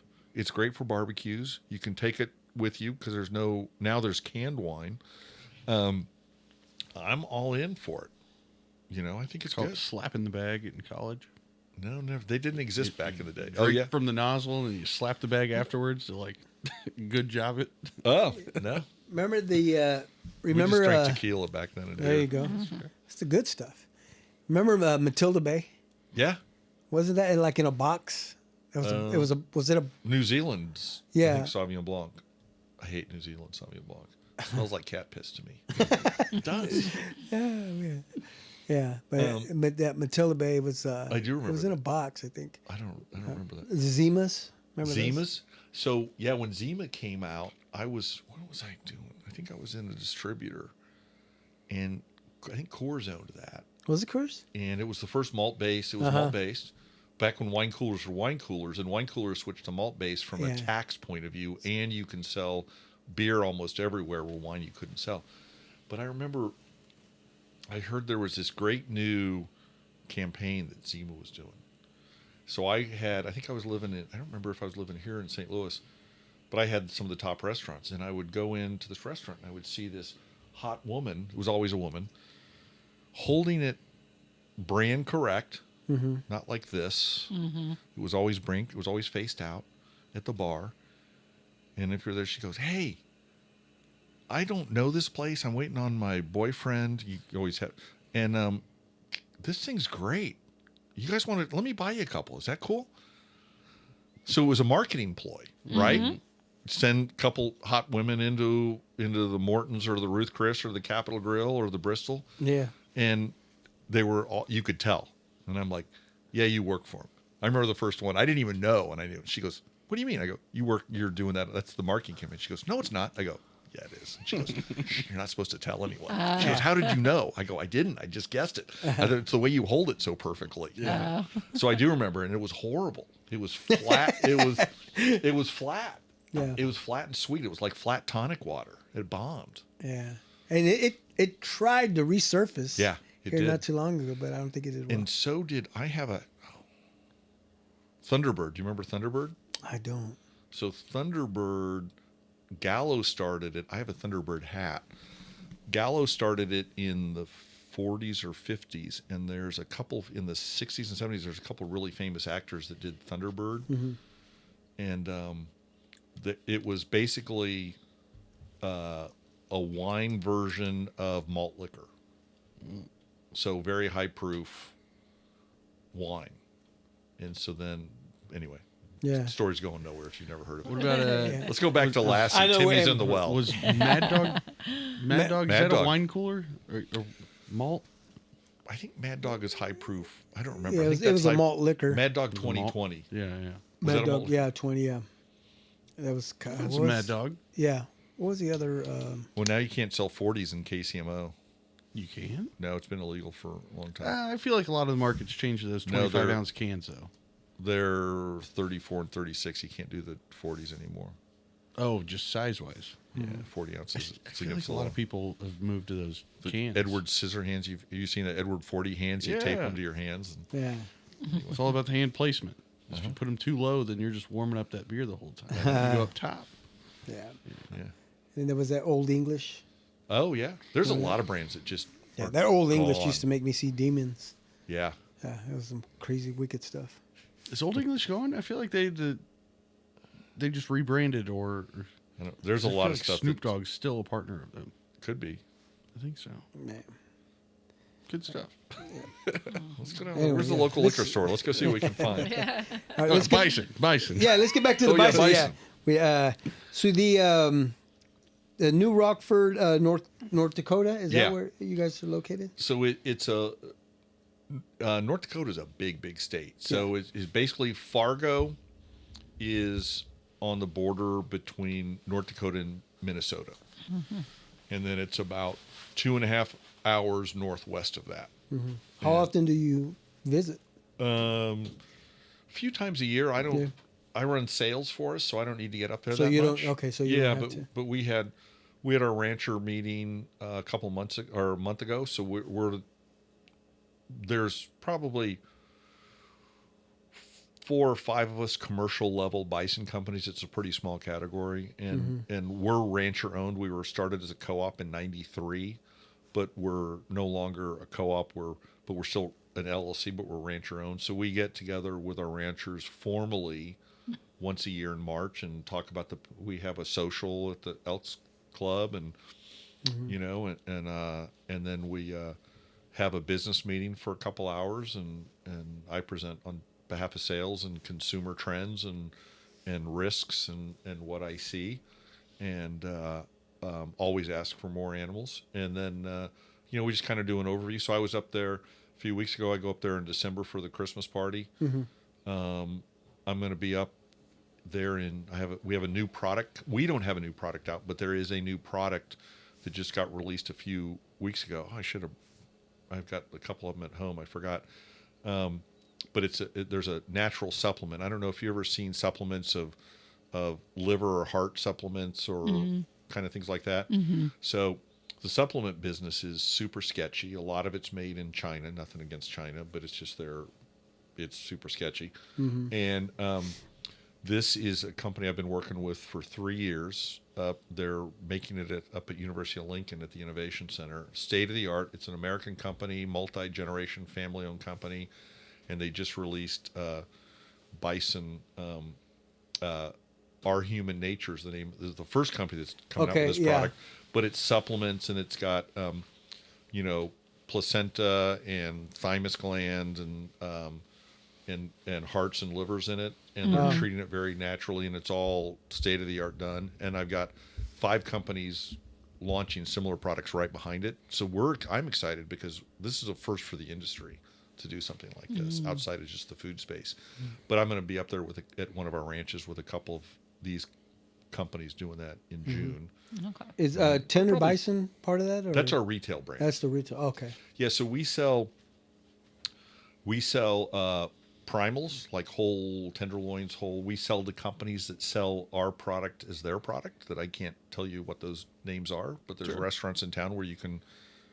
Okay, you can tell us later, but okay. That has products that is ours. Yeah. That comes from somewhere else. So we sell whole primals and what we call trim. So I've got a company in Arizona. I sell 5,000 to 8,000 pounds of trimmings, and they make their own burgers. And then we sell retail product too. So we sell finished steaks and burgers. So in Kansas City, Sprouts carries our product. Oh, Sprouts does, really? Yeah, Whole Foods does nationally, cool. just not in this distribution center. Costco used to carry our product here, but the industry's oversold and will be for a few years. Yeah. So our business with Costco is up, but they've pulled it out of some distribution regions to better supply other regions more in full. Okay. So now there's no Bison here, which is So you unfortunate. sold That's that. a bummer. Yeah, I started 6 years ago, right before a market crash, and I've sold the industry out of. Out of Bison. Yeah. So Darn it. And so you're the VP of sales, right? Yeah, senior VP of sales. Senior VP. Whatever. Yeah. Nice. okay, but Who's counting? when we went to North Dakota, Yeah. we thought we were going to see, like this home on the range, Yeah. all these bison, and we The- didn't see very many. We were sad. Yeah. There's. So are the So what's numbers the deal? there to be able to supply and No. this business to continue? So these are very loose numbers, but in the 1800s, late 1800s, the total animal count was 600 to 700 around North America. And it's a very narrow. And here's where I can swim in the very shallow end of this pool, but it's a very narrow genetic species. So the scientific name is bison. And I don't remember. You know how it goes. What is it? Genus, family, species. Right, I forget the Yeah. thing. But they were in, I think, 6 or 7 small, distinct herds. So still to this day, they move breeding stock around to dilute it.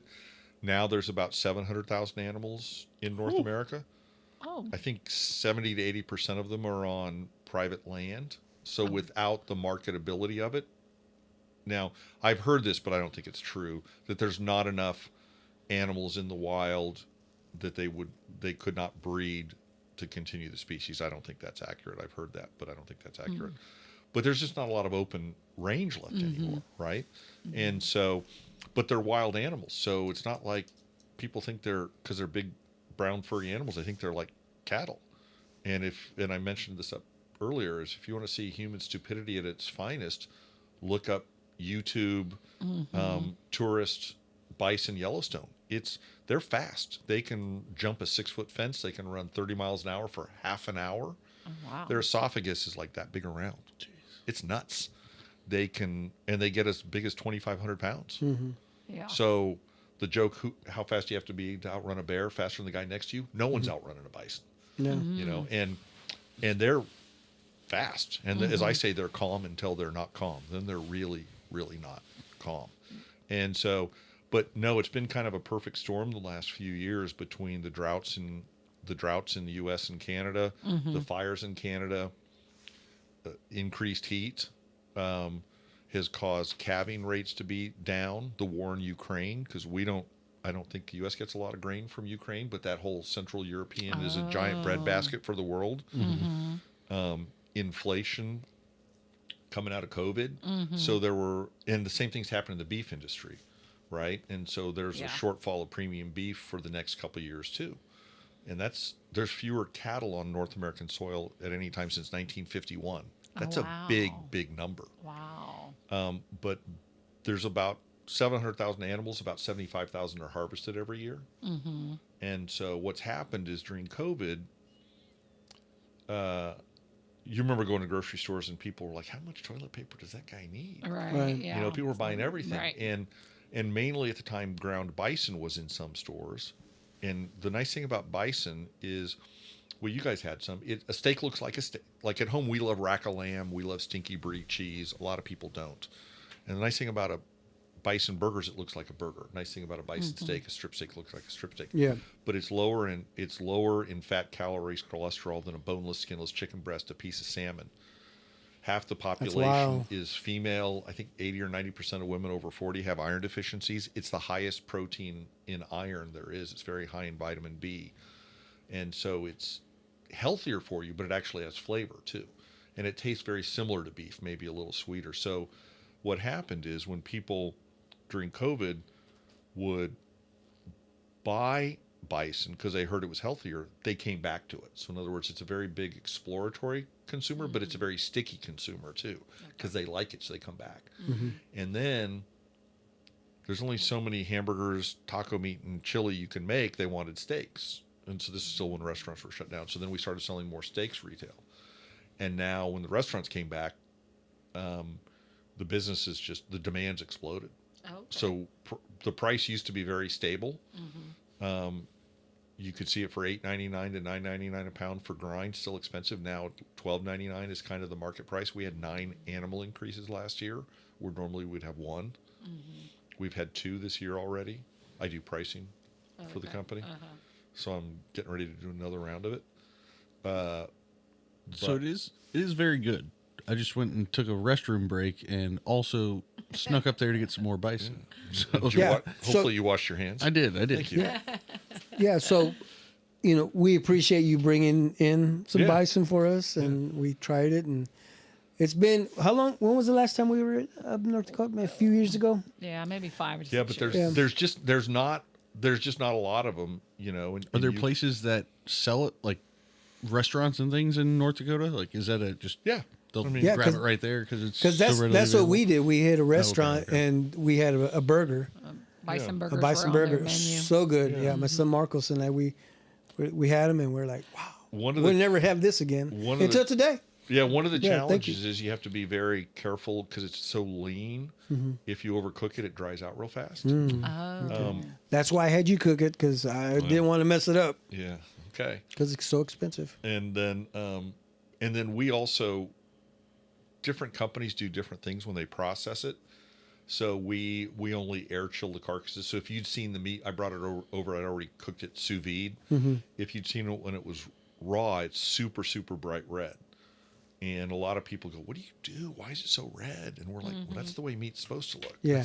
So when we break the carcass down, we take, instead, we're not adding water or chemicals to artificially chill it down like happens in a lot of commercial meat. Like if you go to the meat department, a lot of times the meat's pink, not red. Well, it's pink because it's been artificially chilled with water, and that has chemicals in it, and that dulls the color and the flavor. We air chill the carcasses just like the Rocky movie. You know what I mean? It's just old school. And we win in the business, it's called a cutting when you do a competitive tasting. And we've won every cutting we've ever done. Yeah. And I told you the guy that cleaned his plate 3 times. Yeah. Yeah. Because the buyers always try to act like they don't care. And this one buyer cleaned his plate 3 times. And I took a photo of the empty plate. How "What are you doing that for?" I go, "I'm using it for my next sales pitch. Are you kidding?" Can you remind me? So you said they get up to 2,500 pounds. How many eatable pounds do you get off of a normal bison? So, we typically like them about 900 to 1,100 pounds. Okay. And that's where if these tariffs come in and it's based on the value at the border, we don't pay based on a live animal, because there could be, you've seen those things, there could be 50, 100 pounds of mud on that thing. There really aren't. Yeah. There really aren't. So when you pay a rancher for animals, you pay what's called a hot hanging weight. So after they're harvested and the hide is off, that's what you pay based off. Okay. Which makes sense. Yeah. And so our yields are crazy. We're the highest yields in the industry right now. And we've got this one guy working for us that is a frickin' genius. He VP of plant operations, started last summer. Our yields are, in fact, we had someone call us this week. "Are those real?" We're like, "Yeah, they're real." But you get out of a 1,100 or 1,000 pound animal, and these are just generic stats, you get about 657 pounds of hot hanging weight, and then you get about 454 pounds of meat. Okay. Let's get half. A little under half. Yeah. That's not bad. And then and then we have a weighted spreadsheet. So in other words, we have what percentage of that is ribeye, rounds, chucks. So if we get, so in other words, a certain percentage of each of that adds up to 100%. So during COVID, we were selling a lot more grind, not that many steaks, which means we were grinding up strips and ribeyes, and it wasn't just us; it was everyone. Yeah. So that you have to adjust the weighting to get to when you price things out. Because you've got more expensive cuts. Yeah, going into it. Because the price of every cut is the same. It's capitalism that says a fillet is worth $29 a pound versus $6 a pound. So you went from the wine business to the bison business. Yeah. Was that a big learning curve then? Yes, no. Okay. I mean, like I said, I've done demand The planning sales and I've all done- of that. Yeah. But and learning budgets. about the bison itself and all of the ins and outs of. Yeah, learning about the animal was. Yeah. And I remember I had a client, a customer. We've been allocated on ribeye for years now, and we went through and tenderloin for years. Last week I could have sold 4 or 5 times more ribeyes than I had, but there's 2 of every on an animal. There's 2 tenderloins. There's 2 ribeyes. And I remember when I'd first started, we were in an allocation position on a few things based on the size of our plant. We've done an expansion, and one of my customers goes, "You don't even know what you're talking about. You're not from the meat business." And I said, Hurtful. "Yeah, kind of a." And I said, "You're right." I said, "I do know there's only 2 ribeyes on an animal, though. It's just a math problem." And I go, "You ordered 4 times more than we have for the whole week." I go, "You're not getting them." Yeah. So yeah, but so that part, because it's always just a math problem for the most part, Okay. and so, but there was a learning curve on what does a chub mean, which is a 5-pound bulk package versus some of the terminology, and that's still what's crazy is there's something called the NAMP code, NAAMP, and I don't know what that means, but it's from the Meat Association, defines what every cut should look like. Oh, And is it a ribeye 01? It has a certain amount of fat, things like that on it. So it's a standardization. But steaks, I mean, we get people, hey, I need 5 cases of this cut. I'm like, I don't even know what that is. Because there's still regional, I need a Delmonico. I need I want the cap of the ribeye, which is the fattier part on the top. I mean, people call things, and I'll say, what exactly does that mean to you? Oh, yeah. Yeah. That makes sense. Yeah. And that does come across still. Does it? Yeah. And it's like, so I've learned, I sent someone something once, and they go, well, that's not what I heard. I go, well, that's what you said. And he goes, well, that's not what I meant. I'm like, again, that's what you said. Right. Did you have to, have you had bison meat before you started working for this company, or? Yeah, a little bit here and there. Didn't really know much about it. Right. Now, I think one of the coolest things, I've always cooked, even though I've never worked in the kitchen officially. I've always cooked. I've always enjoyed doing that. But there's the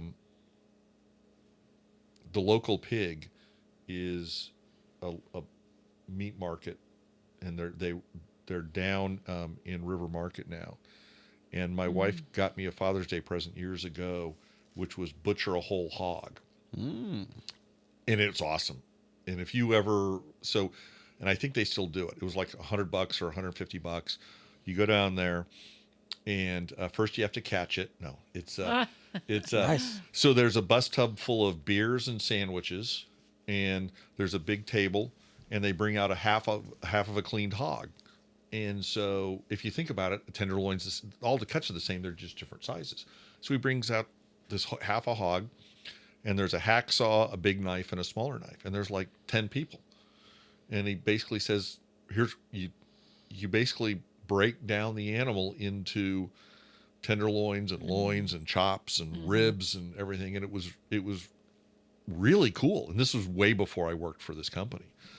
But they basically say, okay, Jose, you're going to do the hacksaw and cut it into the 3 primary cuts. And then you pass it down to the next guy and go, okay, or the next person say, you're going to cut this to this. And then they bring out another half, and they go the opposite way. And they give you like a couple pounds of meat and to go with you. So you were there for the Sounds like a lot of fun. experience. That was so cool. Yeah. So then when I went to work the first week I started at the Bison company, I went up to North Dakota, and the plant manager didn't really know me from Adam, but he knew I liked to cook, and I had interviewed with him. And he's like, so Al, let me explain this. I go, yeah, here's this, here's that, here's the brisket. He goes, well, how do you know all this? I go, well, that experience, but I've been on a barbecue team for years, so I can. Oh, so you've done that as well. I've done that as well. Oh, okay. Yeah, so he was kind of a little impressed that I knew a lot of what that stuff is. And now I've kind of become, in our company, the random chef for people. I'll literally, someone will text me a photo of a piece of meat, and I don't say, saw this in the freezer, how do I cook it? I'm like, well, it looks like a skirt steak. If so, I would do this, or I think that's a tenderloin. Where's the nearest bison ranch to us? There is one at like 170th and Holmes. I wouldn't really call that a ranch. It's a guy that has like 10 animals. And bison is exempt from USDA certification. So you can literally go to the farmer's market and there's some old dude selling meat out of a cooler. And it's totally legal. Sketchy, but totally legal.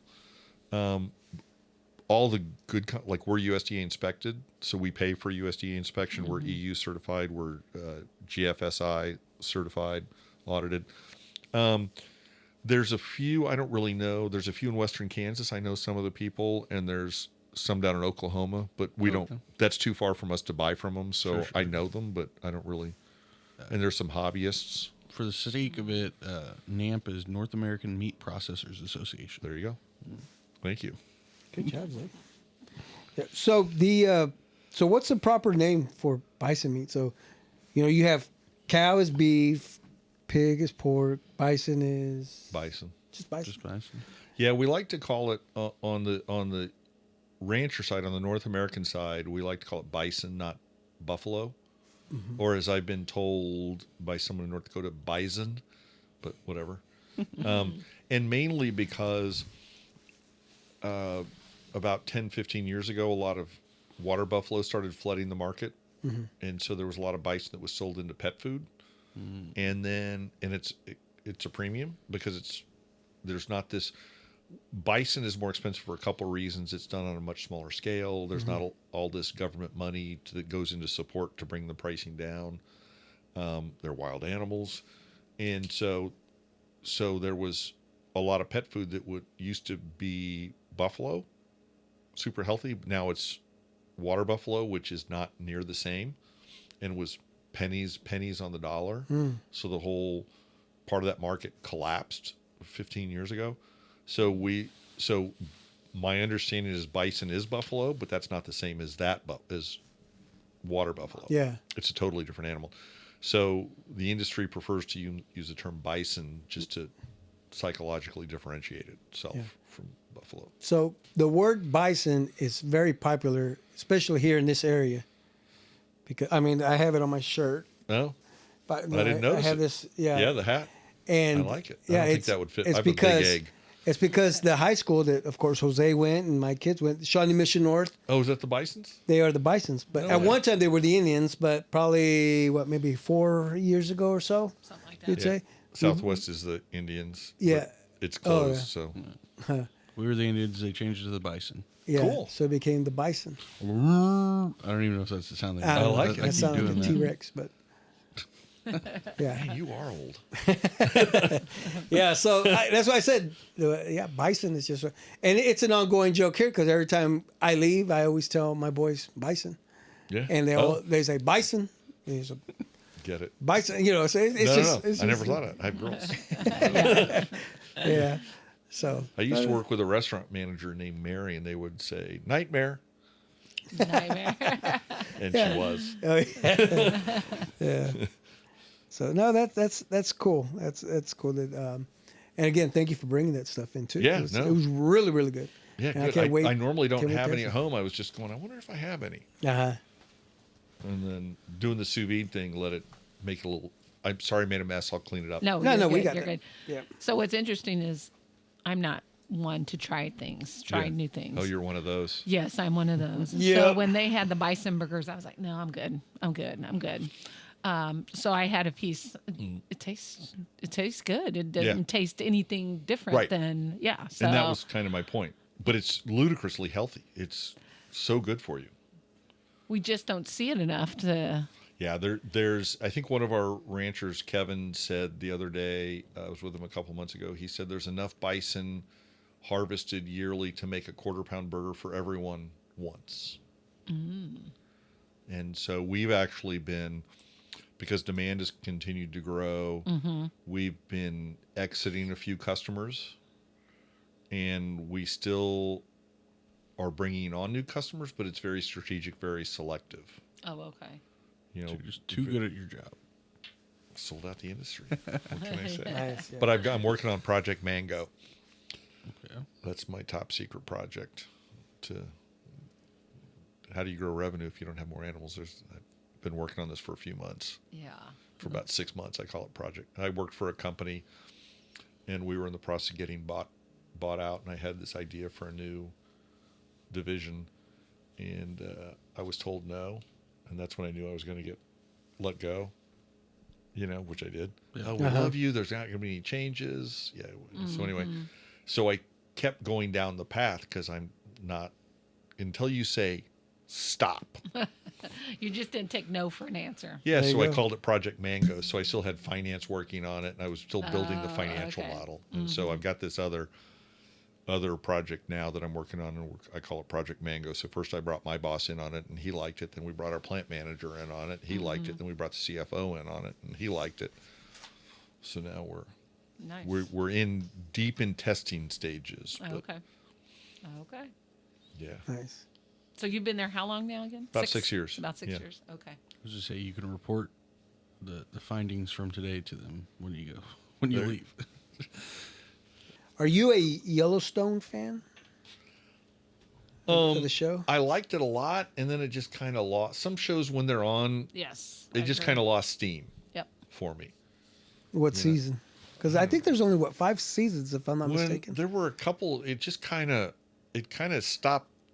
There were a couple years of nothing, and it just was kind of losing steam. I think it was when the whole family, everyone got killed. It was kind of becoming like, seriously, Spoiler All alert. right.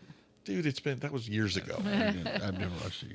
You're good. But you're right. No, As he you know was what I talking mean? about the bison and all, that was what was coming to my mind was Yellowstone. Yeah, Yellowstone. Yeah, it's stunningly beautiful, and some of our ranchers are. I mean, some of their properties literally look like they've been colorized. I mean, Really? it's nuts how beautiful it is up there.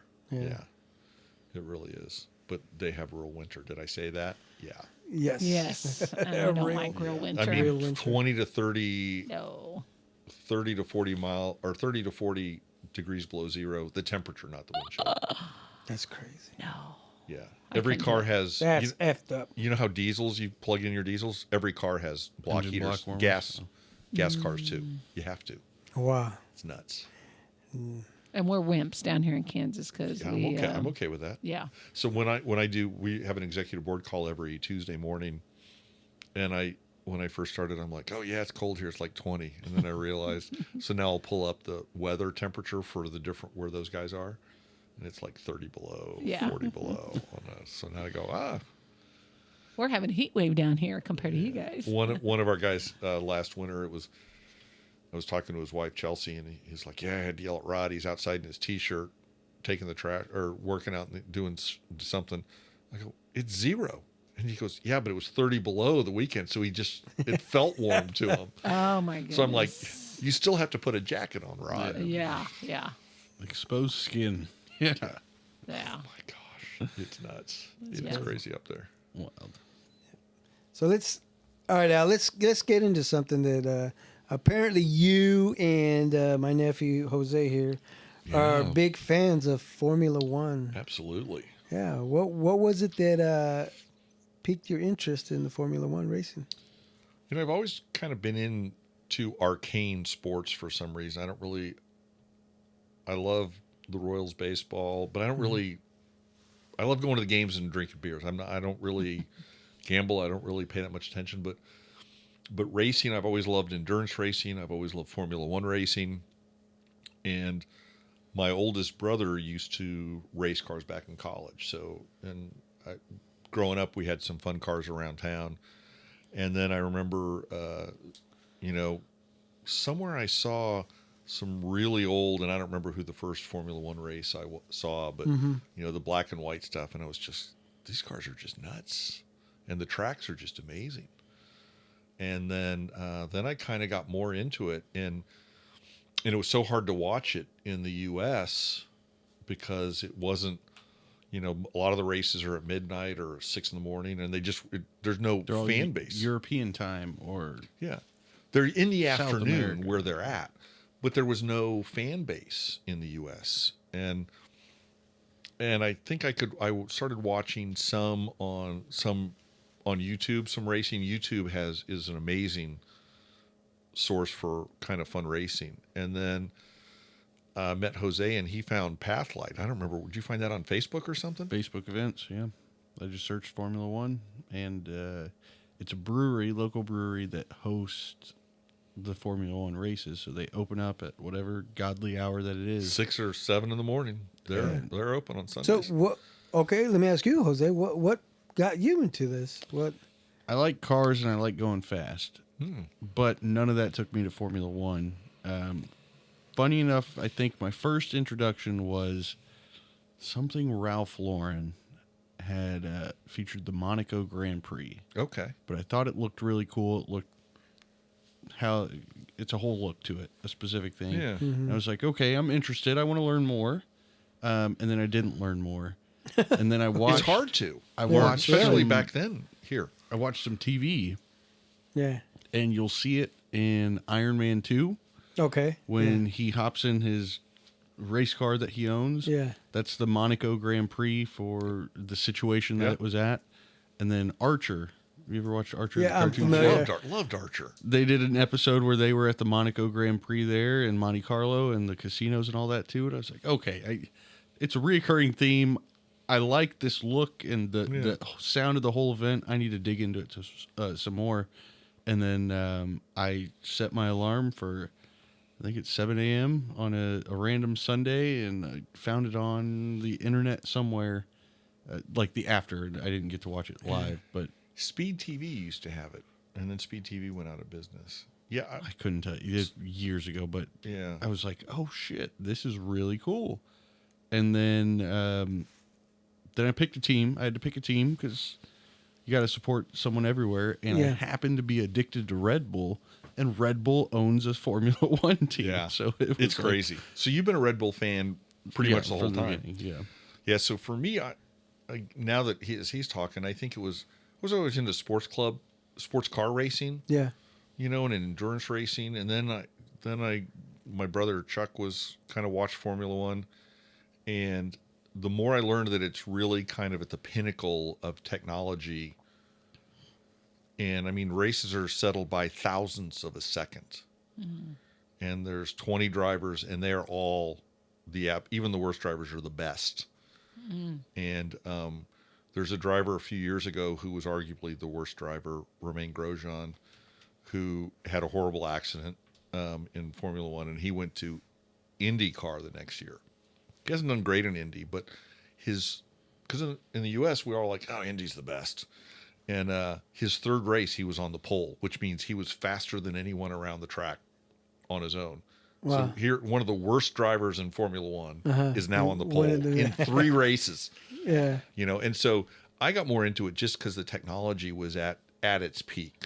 I mean, it was just now that I'm not a fan of some of the things they've done, but it was really all about the car and the speed, and I just love it. And then Jose found Pathlight, and I brought more friends there, and I go see probably half the races. Al brings too many friends there. He invites everybody he runs into that's ever watched a TV.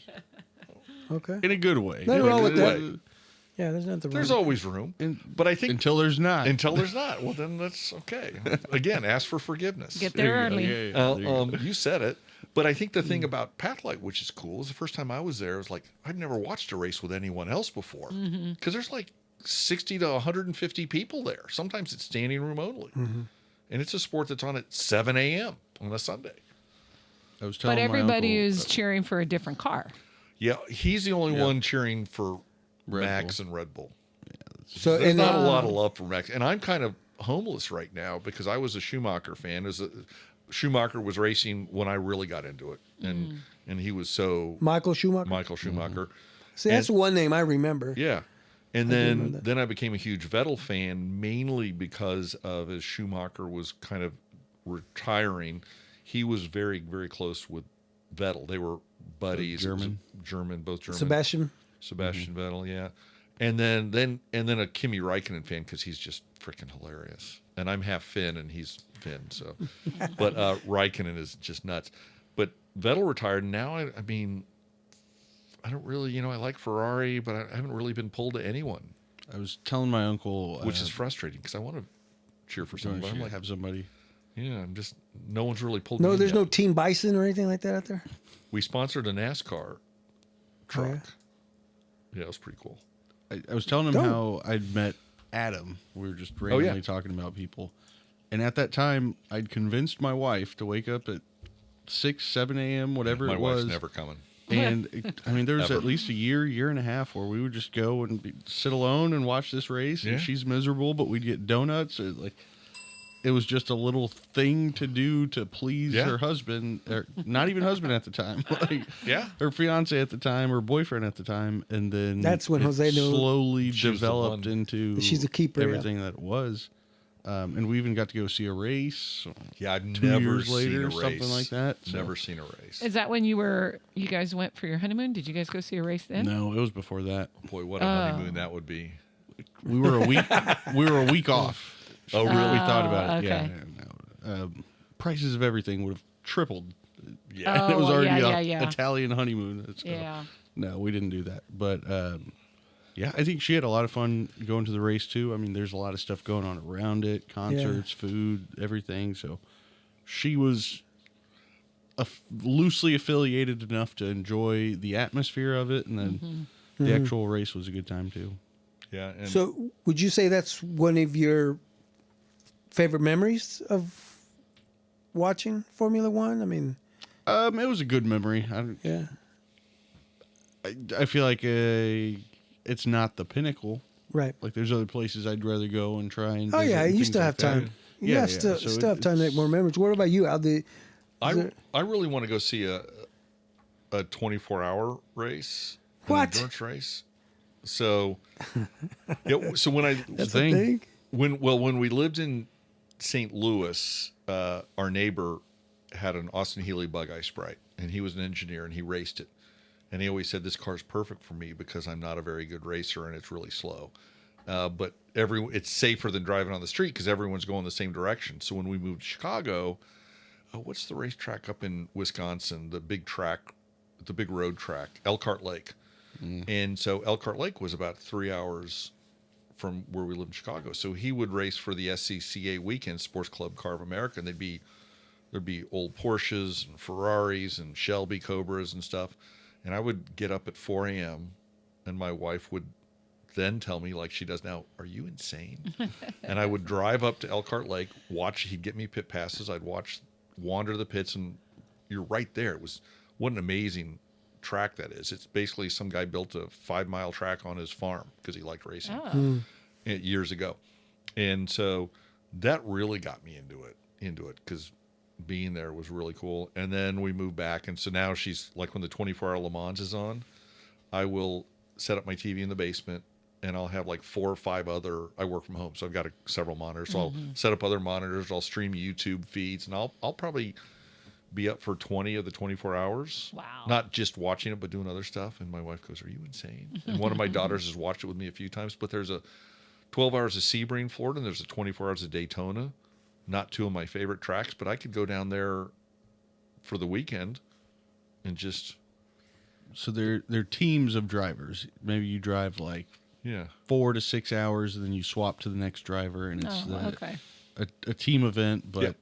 big names. So that 24-hour Le Mans is one of the biggest races of the year, and in Le Mans, France. all the teams are big manufacturers that have a lot of money, a lot of research, and things like that piled into these teams. And a lot of times the great technology gets filtered down. Yeah. You know what I mean? They're trying to shave thousands of seconds, but if they make a really good Disc brakes came from race cars. The brakes they use at this high level can work really well also down at the performance level. Automatic the street transmissions level, have stuff like that. been made better from race cars. So they take things like that. They'll dump all the money for the championship, and then some of the stuff trickles down. Yeah, but I think next year, every year it slips away from me because 24 Hours of Daytona is, I think, in January or February. It's and there's a Daytona Rolex watch, which is giant and gaudy, and it's named after that race. And they only give 3 watches. So I think they may have bent that rule because you used to have 3 drivers. So the winners each get a watch, but some teams may have 4 drivers, and then one guy's just SOL. You know what I mean? And the crazy thing about endurance racing is there's multiple classes of cars. So you'll have cars, you have 4 or 5 classes, all at different speeds, different handling, at the same track, in the night, in the rain. Man. And I think next year I'm going to try to carve out the 24 Hours of Daytona. I would love to go down. That Le Mans race we keep talking about it's not necessarily a gigantic track, but because it is a larger track, and so you could have rain down at one end, and complete sunlight down at the other. But really? Same with some of the Formula One races in Europe. You can have rain on a corner. Oh wow, That's crazy. And it's just weather. Yeah, Spa is like that. Spa has its own weather and patterns. It's nuts. So I'm not Formula. I You don't. should join I Hey, don't. Sandy, I don't get any of the. Neither am I. join Neither us. am I. So, But is say it similar? I know they do something in Chicago where they on the streets of Chicago. There are not this race. There are some street tracks. So So the Formula One is on an actual track then. there are some street tracks. Monaco's a street track. Oh, okay. They Toronto, the Mexico. big one is Vegas. I don't know if you might And have Miami. seen. Yeah. oh, really? Yeah, I've seen the one in Miami. And those are of the last 2 to 3 years, Miami, and then the following year was Vegas. But they build a track off of the existing streets and, Yeah. and some parking lot type things. That's they wild how repave they it do that. for the It event. takes years to get To it get it ready. ready. It's not my favorite version of racing, but No, I like tracks. I think Okay. people like the scenery of it. Like Vegas, you got it goes down the strip, and so you got all those iconic casinos and yeah. restaurants and things in the background. Yeah. Yeah. How do you guys stay up to date with what's with your team or what's coming out? I mean, There's this thing called the internet. Twitter's really big.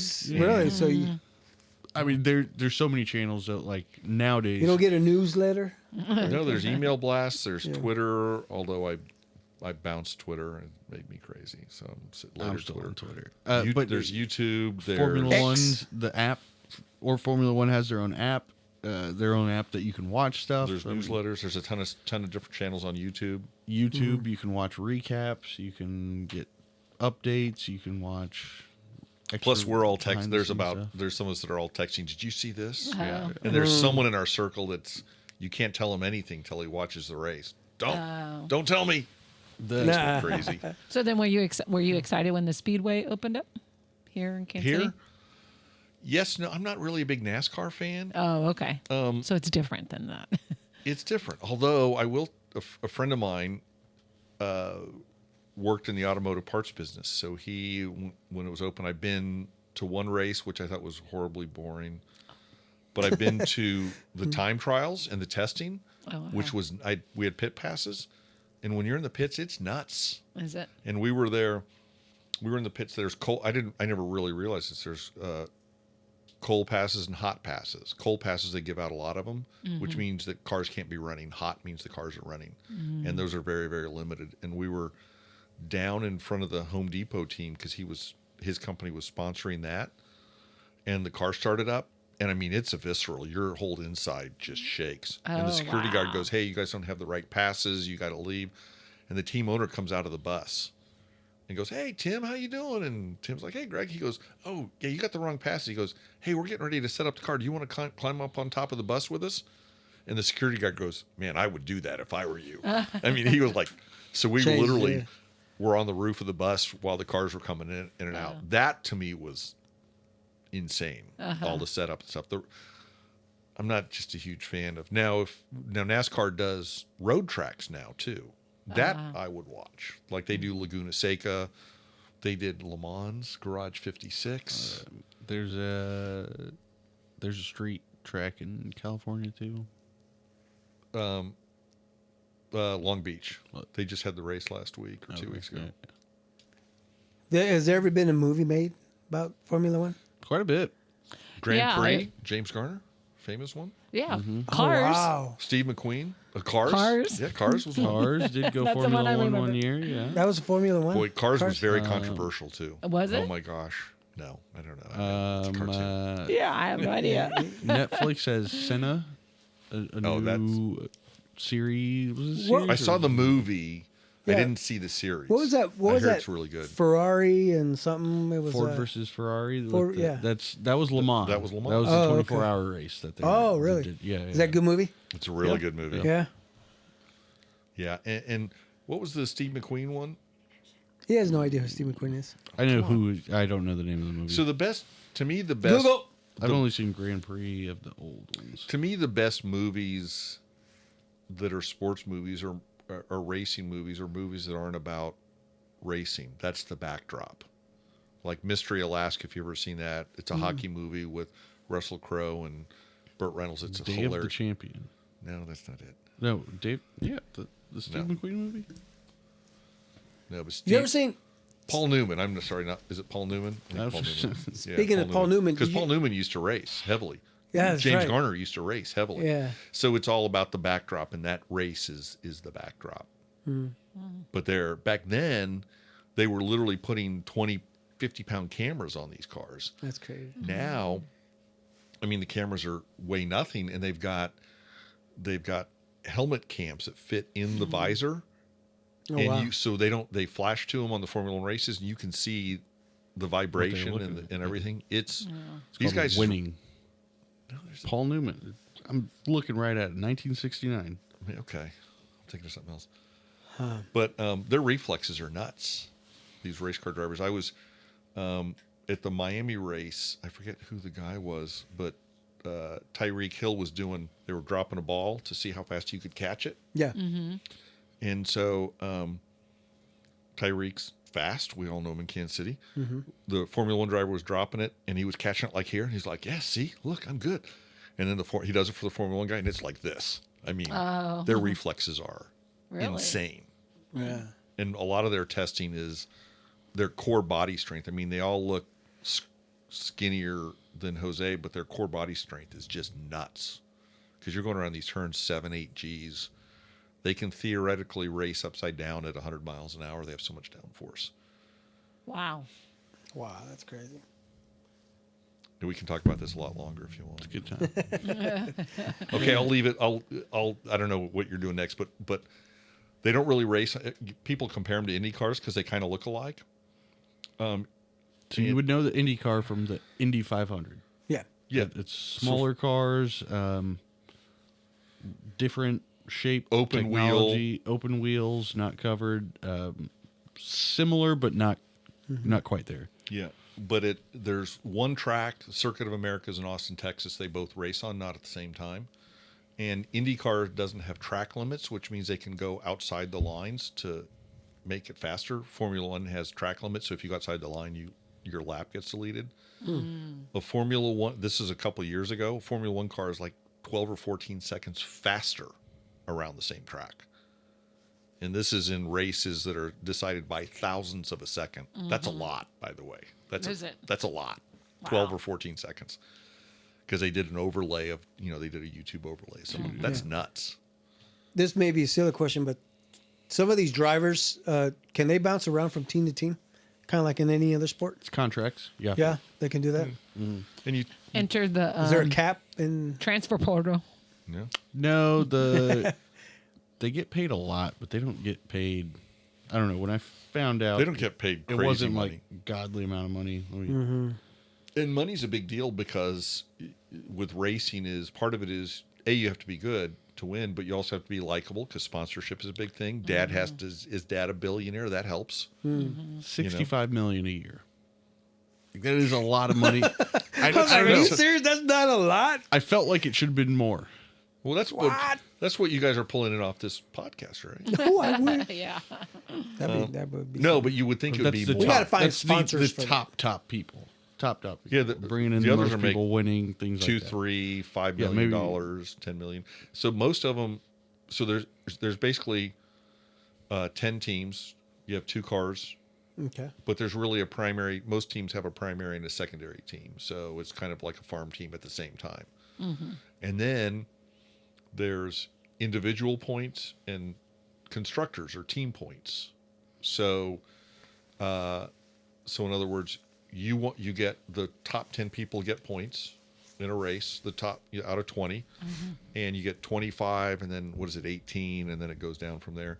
And so at the end of the season, you've got someone that gets the drivers' championship, and then there's a team that gets the constructors' championship because that's a separate thing. So then sometimes you may be a faster driver on one race, but if he's done better the other race, they may ask you, the team, there's team orders. Okay. And sometimes the racer goes, F off, not my problem. Then that's bad. But sometimes it happens. It's not, you call a play in baseball or in football and the play happens. In this case, sometimes the driver does it, sometimes they don't. Yeah. Because the team is looking at it from how do we get the constructors championship? The drivers can figure out their own on their own. Oh. I mean, not really, but sometimes there's an actual primary driver. Sometimes there's not. And sometimes the secondary driver is like, hey, that's all you're ever going to be. Your job is to kind of get in front of the other people and back them off. And so it's still very much of a team sport, but you can't be egregious about holding people up. Okay. I mean, But there's it's still the done. 20 fastest people in the world. And Yep. they all still have egos. They all still want to Right. win themselves. Right. And so it's just overall, how can a team maximize or how can individuals maximize to try and win these Yeah. awards at the end of the year? Yeah, I mean, when Schumacher was hot, Rubens Barrichello was his primary. He was a great second driver. He always thought he should have been the primary driver, but sorry, bro, you're not Michael Schumacher. Oh, so that's kind of like Talladega Nights. Yeah, How Ricky Bobby. Yeah, Ricky Bobby was the Cal. top driver, but Cal wanted to be. I just Slingshot me one time. I just saw that on YouTube. I just saw, what was that? He goes, "Come on, man, just let me slingshot me this one time." Yeah. Boy, that's a great Well, idea. it's not bake and shake. Yeah. Yeah, See, you brought it home. yeah, There you that's funny. I like that movie. Matter of fact, 1979, I was driving a go-kart that my dad bought me in Western Auto. Were you Remember the driving- Western Auto? Yeah. Were you driving it down the hall of your school? I was driving it. We had a playground a block over, Yeah. and that was my playground. And just turning and most I of thought I was these- going to be a race car driver. No, that didn't happen. Almost all these I thought I was drivers. going to go pro in the NBA too, so that didn't happen either. Almost Yeah. all these drivers start in karting. Yeah, I mean, they started Yeah, 4, 5, 6 years old, go to the Grand Prix. but these carts are not so fast. Yeah, Have you ever driven one of those carts at a place? I've not. Not But like yeah, a go karts reputable were a thing when I was a kid. Go karts and mini bikes, man, they were all over the place. the mini bikes? Yeah, Now kids have $1,000 electric scooters. I'm like, really? yeah. So the go kart we had, $1,000 cell phones. Well, yeah, you're right. the go kart I had. Fair. Watching other people race, not doing it themselves anymore. They're No. watching people I know. play those games or whatever. I don't get it. Yeah, let's. The go kart was so much fun. My dad he wished he would have never gotten rid of it, because as soon as Build one. we had our you got son. an extra lawnmower. Yeah, I do actually. See? It doesn't self-propel anymore. That's why we had to get another one, because Chris was having a hard time on our big hill back there in the back. Yeah. Yeah. So real quick, I have top 10 Formula One drivers ever. Okay. So. Did I say I'm the casual sports fan and I don't really follow it on the detail level? But Oh, all really? right, go ahead. Okay, let's see. So at number 10 we have Niki Niki Lauda. Lauda. Sorry, 25 nutso. wins. Well, he He's shares. incredibly smart. Excuse me. He shares that with The technology Jim Clark. Yeah, so the technology is so number different 10. back then. And that was back when a lot of those drivers would show up drunk from the night before, and especially Jim Clark. Really? I mean, oh, yeah.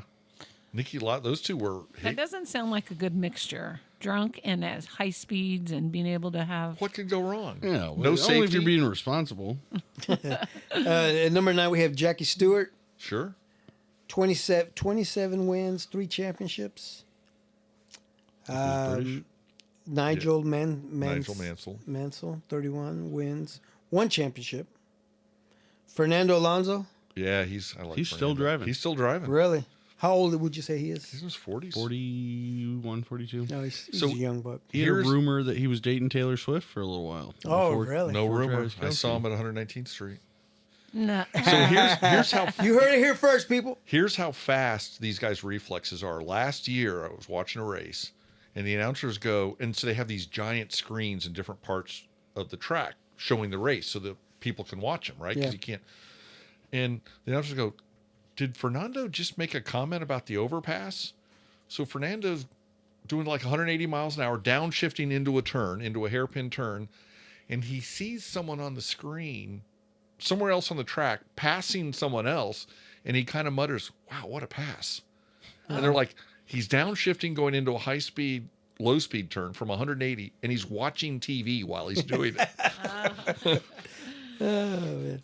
Yeah, he's nuts. And there's a whole meme about him. A couple years ago, his car died, and instead of going into the track, he got someone's like easy chair, and he just kind of in his tracksuit. He's just on the side of the track watching the race. So now there's this whole meme of immediately popped up where Alonso is in a lawn chair. He's all over the place. You know what? You've seen that. haven't you?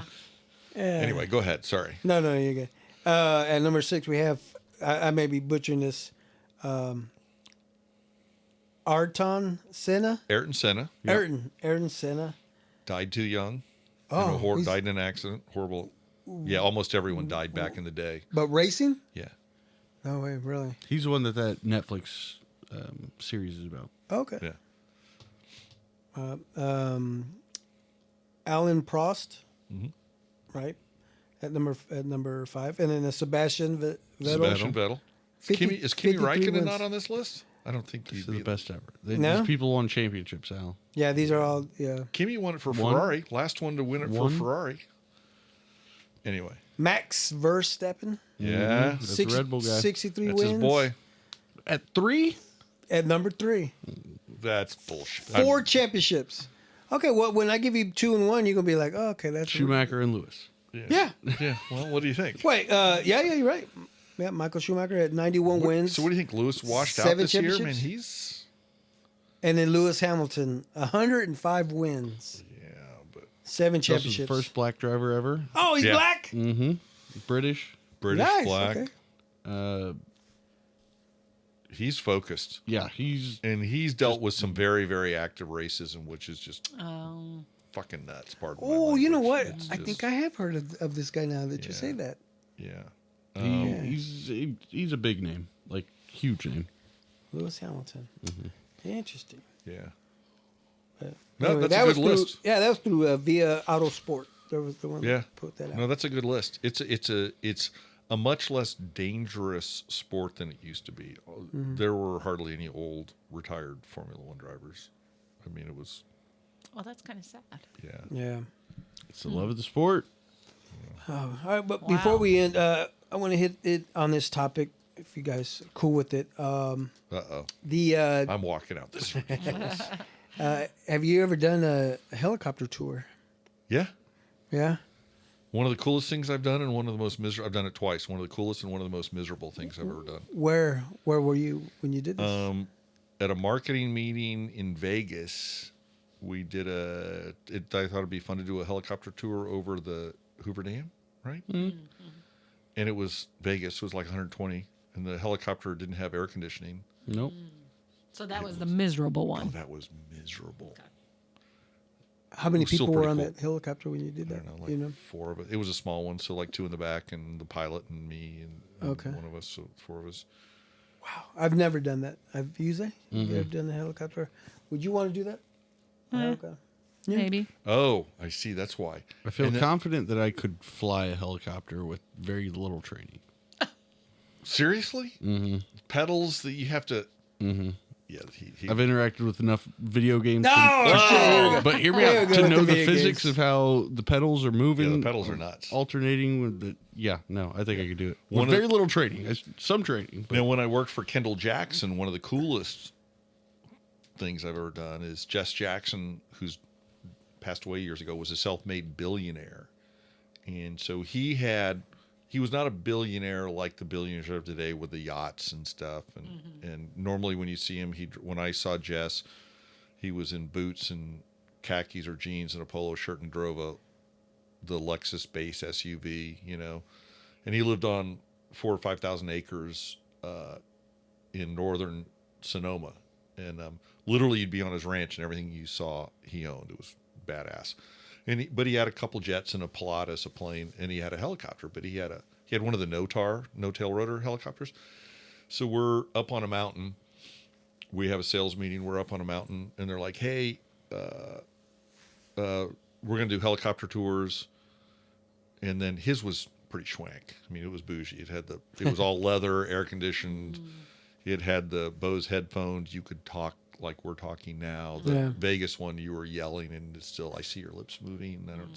And so we went. So I was the last tour of the day, and we went from where we were all the way down to Carneros at the southern end of the bay, and then up Napa, and then back. And it was a 45-minute flight. And if you drove that, it would take hours and hours and hours, much less traffic.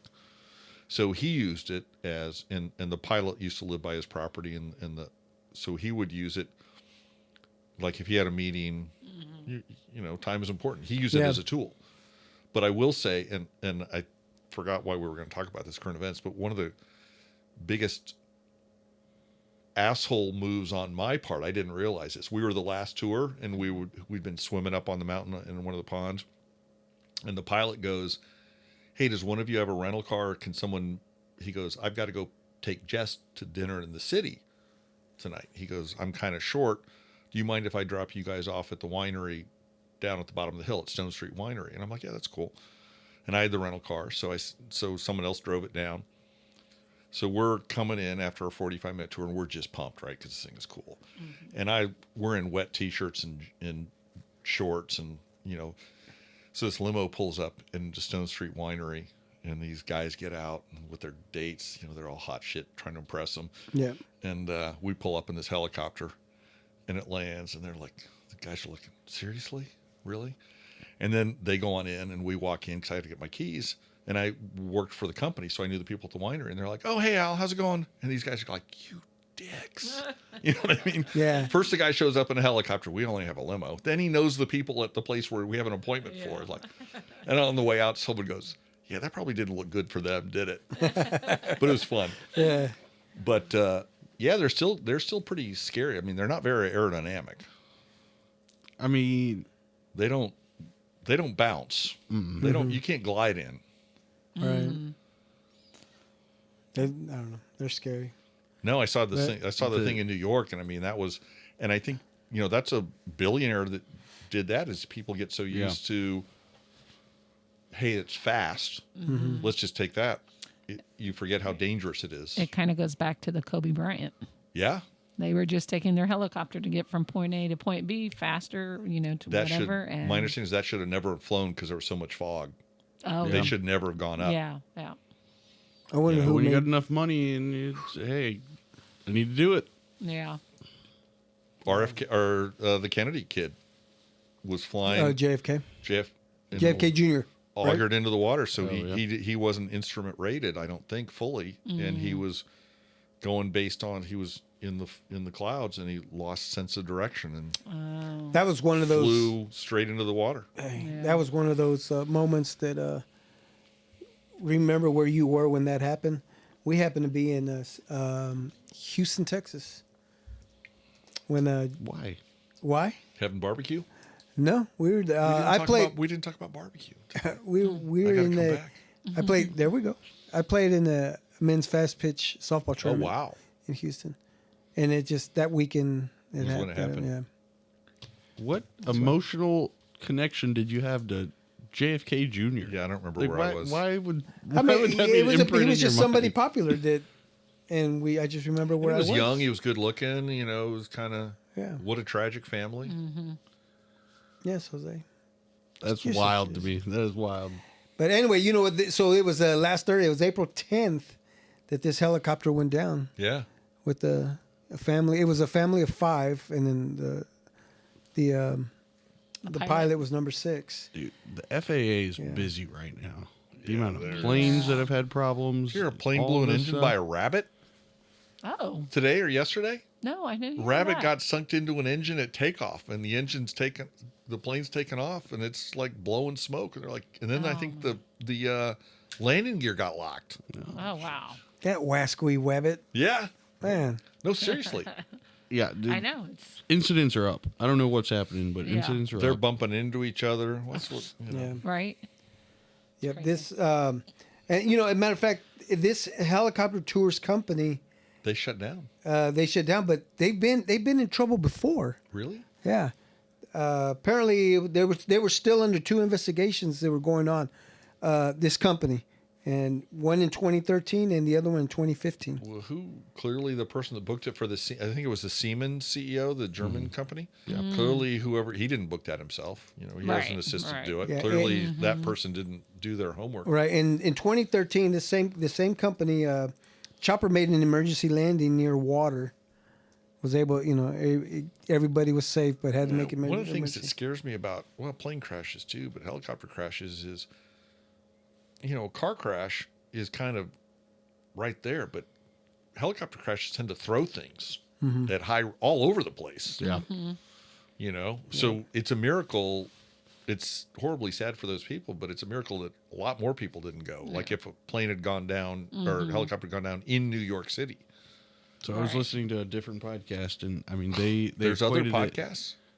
You subscribe to 600 of them. YouTube, not podcast. I have one podcast that I But they equated it to the submarine that imploded. Oh yes.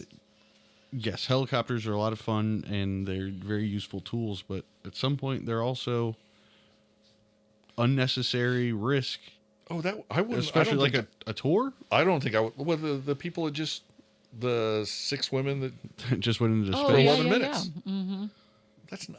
I don't know. What's her So- name was a part of this, right? So Gail? was I? Yeah. Was I afraid of anything? No. As I get older, I'm much more. Yeah. So I used to climb up ladders all the time. I remember. Yeah, it's not the fall; it's the sudden stop. Mm-hmm. I mean, Right. when did you first? You haven't yet, but when did you two first realize you were mortal, or have you yet? Did you ever have it? Was it a 30th birthday or a 40th or 50th? I remember With it. we were in Chicago, and I was like 40. Some guy dropped dead. So it was never a birthday thing for me, but it was some guy dropped dead on the next block shoveling snow, and he was my age. I'm like, oh shit, just doing something Yeah. you normally Yeah. do. Right. So that put a little bit more. Maybe I'll be a Right. little more careful. That hasn't worked out. I haven't too, had I haven't. that. That hasn't worked out too well for me so far. But Yeah. but I don't like to climb up on the ladders like I do. Yep. Not You know- climbing any trees in Loose Park. Yeah. So they, from what I read, is between 1977 and 2019, helicopter accidents in New York City had killed at least 32 people. It's amazing. It's that. That's not that few. bad. Yeah, No, hold on. It's New York. There's 18 million people that live there. Not even that. And what's but even how sad many, is these people aren't even from New York. how many Like, this helicopter family- rides is that? Though? this Like, fam- if that's okay. less than I don't know, but half a still, %. Oh, way less than that. but still, and then It's just a math this problem. this family Yeah. this family that was killed, they were from Spain. They were enjoying life, celebrating 2 birthdays. The dad was getting ready to turn, or mom was getting ready to turn 40. And I'm not saying it wasn't tragic. I'm just Yeah. saying if you're looking at the statistics of it, if it's less than half a % of the still, time, they just then need to stop doing these So was it- tours. It's not that bad. Was it user error, pilot error, or was it maintenance issue? Because I remember years ago, a casual friend of mine, a casual acquaintance of mine, a good friend of a good friend of mine, got in the middle of, he was kind of he knew a lot of people. His dad owned a bank and was a surgeon, so he would help companies buy and sell. And one time he was like, "You're not gonna effing believe this. This guy wants to give me his Learjet as part of the deal." And so he's like, "Yeah, I'll take it." And then he realized, he goes, "I can't." So like your 5,000 mile maintenance on your car, change your oil and check your brakes and whatever. He goes, and then like 6 months later, he goes, this thing sucks. He goes, on a plane, if you don't do what it says, they don't let you fly. He goes, I can't afford this thing. You go, no wonder he wanted to give it to me. And that's what you kind of wonder is because is it the Boeings that kept Blown up. The FAA I think years ago started letting people self-regulate that. So is that Early reports are he was doing maneuvers that the helicopter couldn't handle. But what, like loop the loops? The Immelman? I don't know. The Triple Lindy? The pilot though, he's like a former Navy SEAL. Oh, Like okay. Yeah, so he knows his stuff. theoretically had some experience and familiar. But the weird thing about it is, you can see in the video, is Yeah, I haven't watched it. I don't like to watch stuff. Like I don't watch the that's what Twitter does. It just comes Yeah. across your feed. And you highlights of have car to- crashes. I don't. But need to the watch that entire stuff. rotor came off the helicopter. So So that was a some mechanical. sort of But if it was maintenance operating with some, outside of yeah, parameters, like Yeah. he guys, like could have been a mix of both. you Yeah. know? I don't That's know. what I'm saying. How does that not kill more people? Yeah. Speaking It's a speaking of tuna this, can. the pilot, you said he's a former Navy SEAL, right? Yeah. 36 years old. He's been flying the helicopter since 2023. Has completed at least 788 hours. So he's only been Airtime. flying for a couple years. I don't know that I want that being my guy flying. I mean, 788 You know what I mean? hours until that one went down. I do remember Still. when I got on I don't think you get to pick your tour guide though. No, but I do It remember. was his shift. I do remember Right. when I got on that helicopter ride in Sonoma. I said, "Hey, how long you doing this?" 20 years. I'm like, I felt good. But if Yeah. you go, last week. What is Oh, it? yeah. Wednesday? Yeah. I don't. You're not going to ask your airplane pilot how long. I just they did it. I just happened to ask that when we got on that. Yeah, helicopter. Yeah, but Nah. I don't know. They have helicopter rides like in Branson, right? Or Silver bet. Dollar The big City. cities. I'm sure they have some here too, in Kansas City. They have, We still need to do the Ferris wheel downtown. Have I you haven't done that? No, I drove Yeah, by it we- the other day. Actually, coming back from Nymphos, I drove by and I go, Oh. I got to do that. And then I just kept going. Yeah, I haven't done that yet either. Microsoft Flight Simulator. Oh, I have that. Like people could literally get training to get a license by putting enough hours in there. So do you have the pedals at home? I'm just telling you, I think I know the physics and enough familiarity with. Okay, Jose. I will not be your first customer. That's fine. No. Who said I'm taking customers, guys? That's fine. All right. Well, thank you for joining us. Hey, thanks for having me. This This is has been fun. Good convo. cool. Yeah, it was good and good meeting. Informational for me because I'm not a We used, You. Neither am I. wine drinker or to me, the Formula fun thing, One. to me, the fun thing about wine is the differences in wine because it's a low alcohol product come from how it's made, the vineyards. Wine from a vineyard can taste different from a vineyard 50 feet away. It could be totally different flavors just because it's the low alcohol that comes through. And that's I'm a church wine guy. Yeah. Hey, Moscato, that was good stuff. it's Right? all right. Jesus' first Moscato. miracle, water into wine, baby. Yeah, Moscato. You It's good stuff. I'll do that. But yeah, again, thank you. Yep. Thank you Yeah. so much. appreciate it bringing in the bison meat. Yeah, today, too. sure. And That making a was mess in your kitchen, I apologize. It's all right. Hopefully the kids have cleaned it up. I think so. Maybe. Seriously, I was going to put money on I no. think it's pretty cleaned up. Yeah. Okay. Sam, we good? Yep. Nephew? Yep, we're all good. All right. Thank you so much. Thank you for listening. Thank you for watching the Big Modcast. Until episode number 142. Adios.